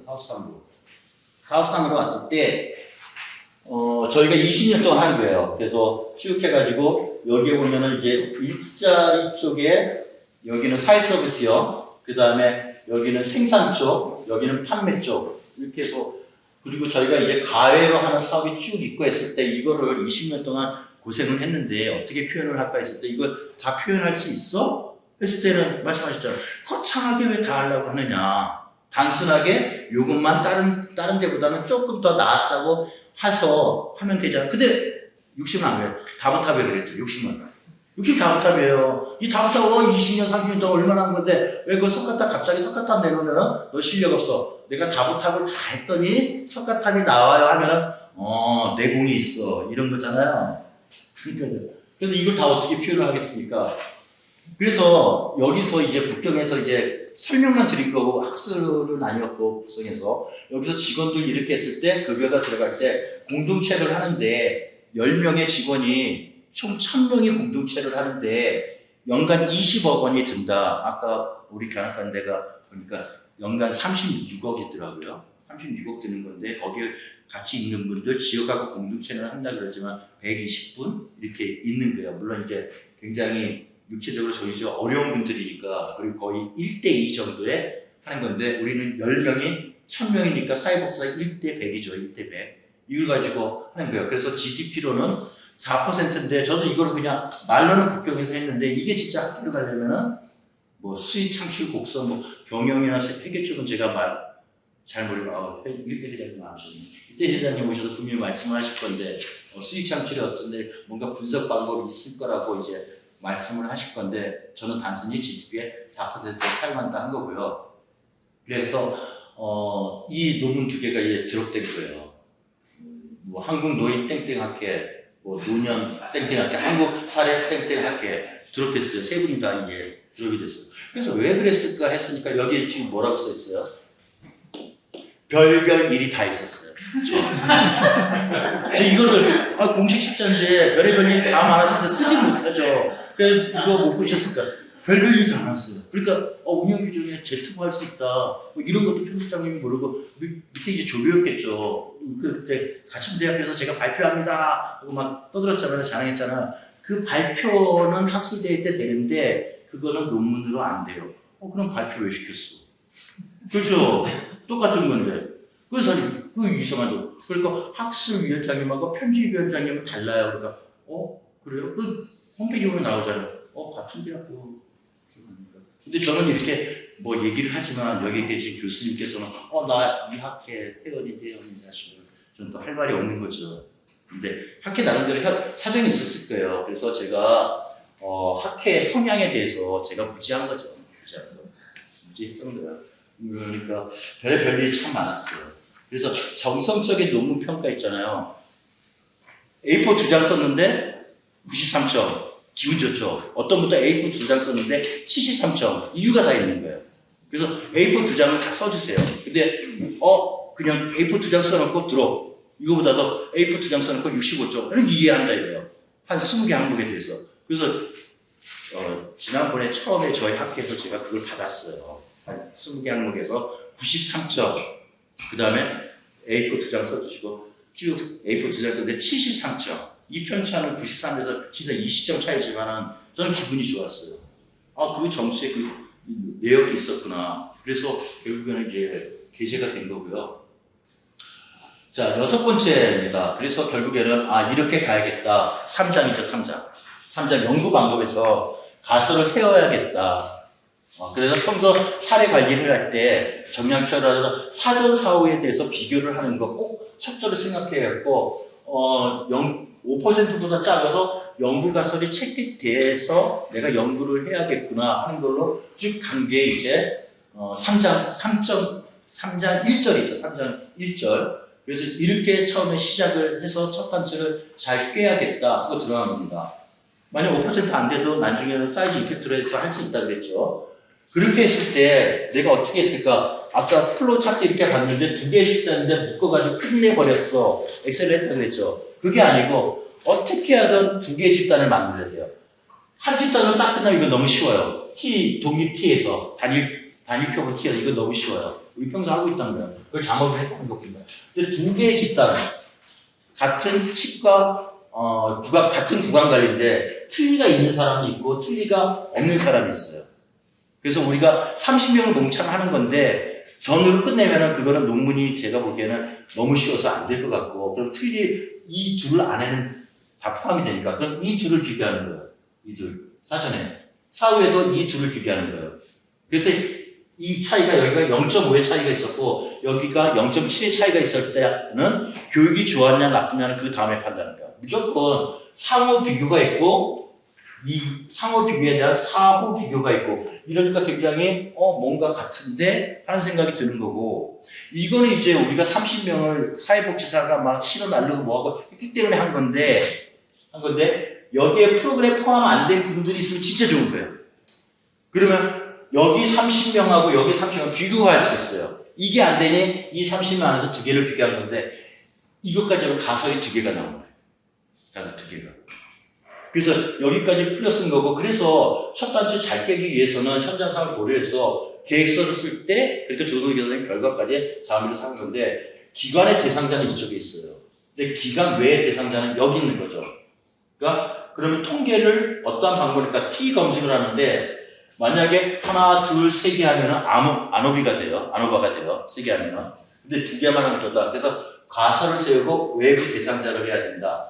이렇게 해서 준비를 하시면은 훨씬 프로그램 할 때 도움이 되지 않을까. 그래서 지금 나눠드린 게 이겁니다. 이거를 설명을 뒤에 뒷장에서 할 거기 때문에 이거를 미리 출력을 해서 드리는 거거든요. 그걸 간단히 얘기하면 다 했던 얘기예요, 지금. 틀리하고 비틀리가 있는데 이 대상자를 선정해야 하는 게 아까 3장 1절, 2절 했어요. 3장 3절이에요. 이게 논문에서. 그리고 3장 4절에서 말씀한 자료가 나와야 돼요. 자료. 여기서 나오거든. 그게 이제 표본 집단이 되는 거고 요 전이 모집단이겠죠. 모집단에서 표본 집단이라는 거. 그럼 연구 도구 3장 5절은 뭐로 할 거냐 했을 때 정규 분포 이 직선 안에 들어가야 된다는 거예요. 정규 분포. 이게 도구가 되는 거고 또 사회 인구학적으로 나이, 연령, 성별, 뭐 경제적인 정도, 가족 간의 동거 이런 게 이제 다 도구가 되는 거예요. 그리고 여러분 이 진짜 장점은 FGI가 되는 거죠. 현장에서 인터뷰하는 거를 포함할 수 있으니까 이게 도구가 되는 거고 그 다음에 이제 프로그램 한 6달, 7달 동안 이제 프로그램 실행하는 거죠. 3월 달에 예산을 탔으니 결과 보고를 11월에 할 거니 한 7, 8달 동안 프로그램을 돌려요. 치과도 방문하고 뭐 여행도 같이 다니고 그 다음에 구강관리에서 강의도 하고 뭐 체험 같은 것도 하고 그리고 이게 끝났어. 그러면 최초 모임에 사전을 했으니 이게 끝났으니까 사후 척도 조사를 하겠죠. 사후 척도 조사 합니다. 그러면 이 사후 척도가 맞느냐 틀리느냐 불안정하죠. 20명 30명밖에 안 되니까. 그래서 마지막에 비모스 통계 나오는 거예요. 비모스 통계. 비모스 통계를 했을 때 그게 비모스 통계가 정규 분포성이 맞느냐 하는 거예요. 정규 분포성이 맞아야 돼요. 그래서 단일로 이렇게 돌리는데 상호 비교가 있잖아요. 30명은 단일로 돌린 거고 17명 틀리 비틀리는 두 개를 비교를 한 거죠. 그랬을 때 효과 크기가 안 나온다 해도 사이즈 이펙트 코엔 정리로 하면 효과 크기는 0.001이라도 나옵니다. 계속 돌리면 0.01. 제가 전자계산기로까지 두들겨 봤어요. 효과 크기 나오게 돼 있어요. 마이너스로 나올 수도 있어요. 마이너스로. 오히려 치아가 건강한 분이 교육을 받았어요. 치아 관리를 잘하겠죠? 치아 습관은 안 바뀌어요. 어렸을 때 배운 걸로. 양치질 이쪽 부분은 점수 높게 안 나와요. 절대 안 바뀌어요. 그러니까 교육을 받아도 귀찮아해가지고 교육의 효과가 칫솔질은 없어요. 근데 틀니 관리는, 틀니 집단은 나중에 배웠죠. 틀니를 나중에 꼈죠. 거기 효과가 나오죠. 근데 칫솔질은 효과 안 나와요. 그래서 어린이집에서 막 칫솔질 열심히 가르쳐. 그건 나중에 되면 나이 들어서 가르치지. 그래서 실제적으로 양치질 습관 이런 거는 우리는 그래요. 우리는 종전에서 안 나왔어요. 그래서 과외로 있는 분 시험이죠. 그래서 여기에는 기존의 척도를 못 써요. 과외로 있는 분은 다 끝난 분들에 대해서 두 척도를 이제 쓰는 거죠. 이 과외로 있는 분은 이 척도에 대해서 프로그램 안에 있는 척도에서 본 적이 없잖아요. 해본 적도 없고. 그렇기 때문에 별도의 척도를 만들어서 과외에 있는 두 분을 참여한 집단, 과외 현장 밖에 있는 집단하고 비교를 하는 겁니다. 그러면은 조금 많긴 많은데 다보타 비슷하게 제 생각이에요. 다보타 비슷하게 갑니다. 자, 그걸 보시고 이제 다 말씀해. 이제 잔호비를 얘기합니다. 잔호비를 얘기했을 때 기술 통계 여기 있어요. 기술 통계. 그래서 왜 0.5%가 넘었지? 이런 게 이제 나오는 거고. 그래서 덴탈, 그다음에 난 덴탈 해가지고 여기 4명 5분 척도니까 점수로 하는 거고. 그다음에 여기서 이제 0.1%가 안 됐잖아요. 덴탈이 있고 난덴탈이 있는데 트리가 있는데 이제 정규 분포가 안 됐잖아요. 여기 겁낼 필요가 없어요. 나도 몰랐어요. 모집단이 정규 분포가 되면은 표본 집단이 정규 분포가 안 돼도 괜찮다고 아까 정성태 교수 책에 나와 있어요. 대한민국 사람 대통령 대통령 선거하는 사람이 2천만 명인데 1,000명이 제외 동포로 할 수도 있잖아요.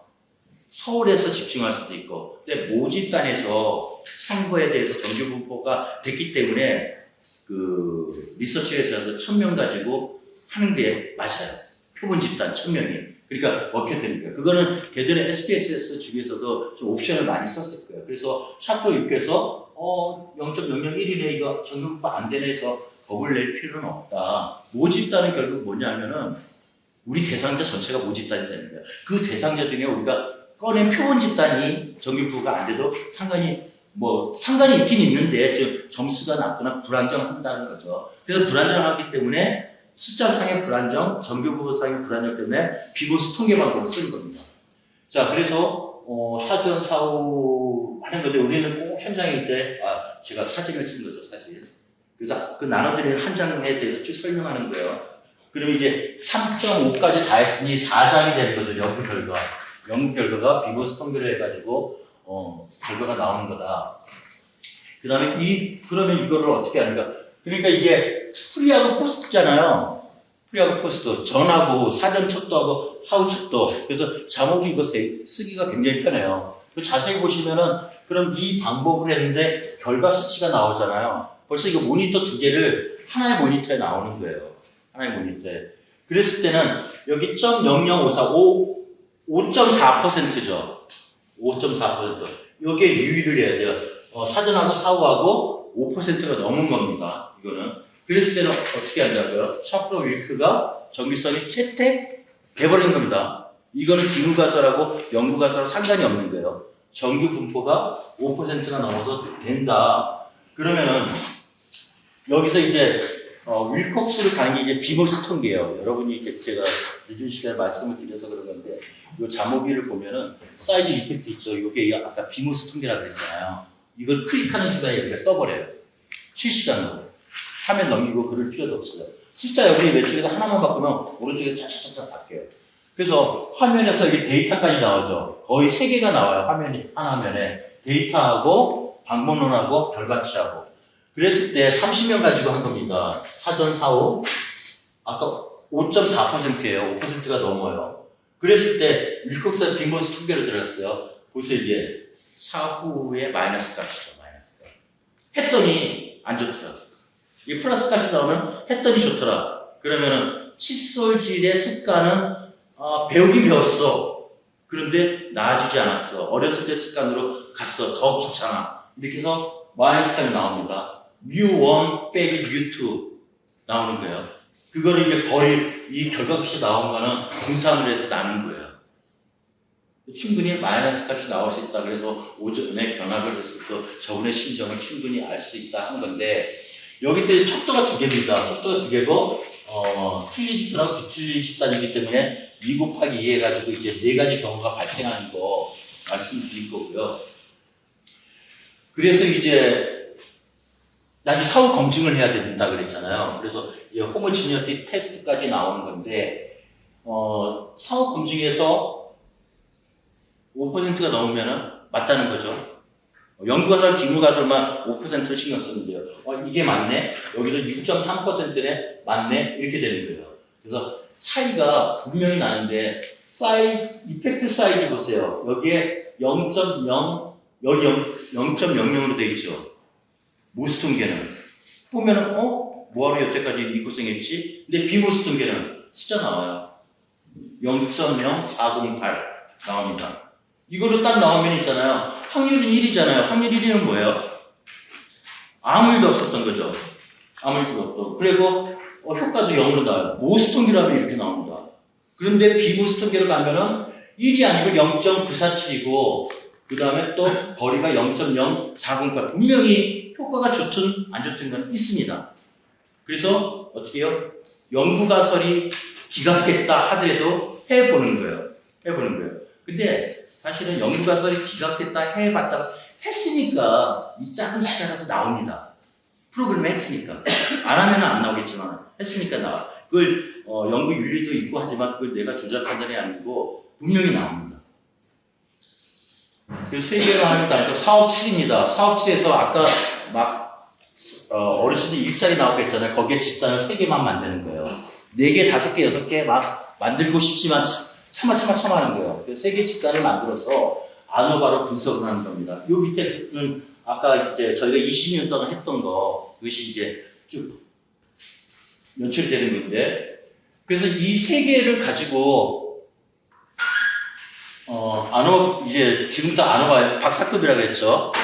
T 분석은 이제 석사급인 거고, 그러면은 여기 했을 때 이제 아노바는 조금 틀린 게 있어요. 그렇게 세 집단에 대해서 나왔으니 2개면은 뭐 간단한 거잖아요. 3개면은 한쪽이 왼쪽 편 들 수도 있고 오른쪽 편 들 수도 있잖아요. 그래서 거기에다가 가설에 대해서 결과를 확인을 해야 돼요. 확인. 그래서 여기 터키가 나왔는데 터키는 모스입니다. 100명, 200명. 비모스는 체페거든요. 체페. 이게 이제 아노바에 대해서 가설 설정을 한 거고요. 그 다음에 척도 하고, 그 다음에 요거에 대해서 이제 잠오비를 돌리는 거예요. 그래서 아노바가 있어요. 그러면 3개 집단을 했죠. 아노바로 들어오시면 되고, 여기서 동질성을 검사하시고, 터키는 100명, 200명 됐을 때고, 체페가 있는데 체페를 사용하시면 된다. 자, 여기 체페가 있죠. 터키는 다 쓰고, 여기 체페가 있죠. 이걸 사용하시면 된다. 자, 그래서, 어르신 인생 로또 2년치 거, 23년도, 24년도, 또 다보탑으로 가려고 막 노력을 합니다. 또 이렇게 2년치를 해가지고. 절대 그러면 안 되는데.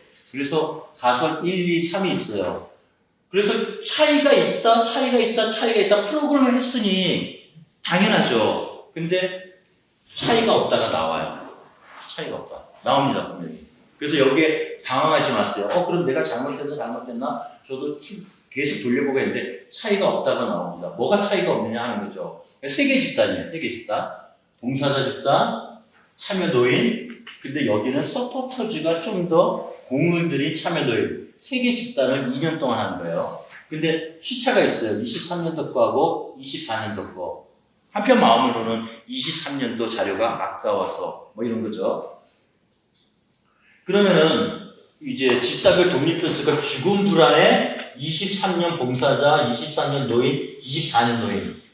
3개 집단이죠. 독립변수 하나죠. 자아통합감도 집단은 3개, 좋은 죽음이 집단은 3개예요. 여기서 다 좋아졌는데 차이가 없다 나온 거겠죠. 이게 참 보기가 힘든데 뒤에 이제 사후검정, 체페로 하는 거는 비모습이니까 나온다고 말씀드렸던 거고, 그래프가 나와요. 그래프가 잠오비면 실시간으로. 자, 그래서 세 집단이 차이가 없죠. 23년 노인, 봉사자, 노인. 여기도 자아통합도 3집단이 비슷하죠. 근데 이거 웬 말이냐?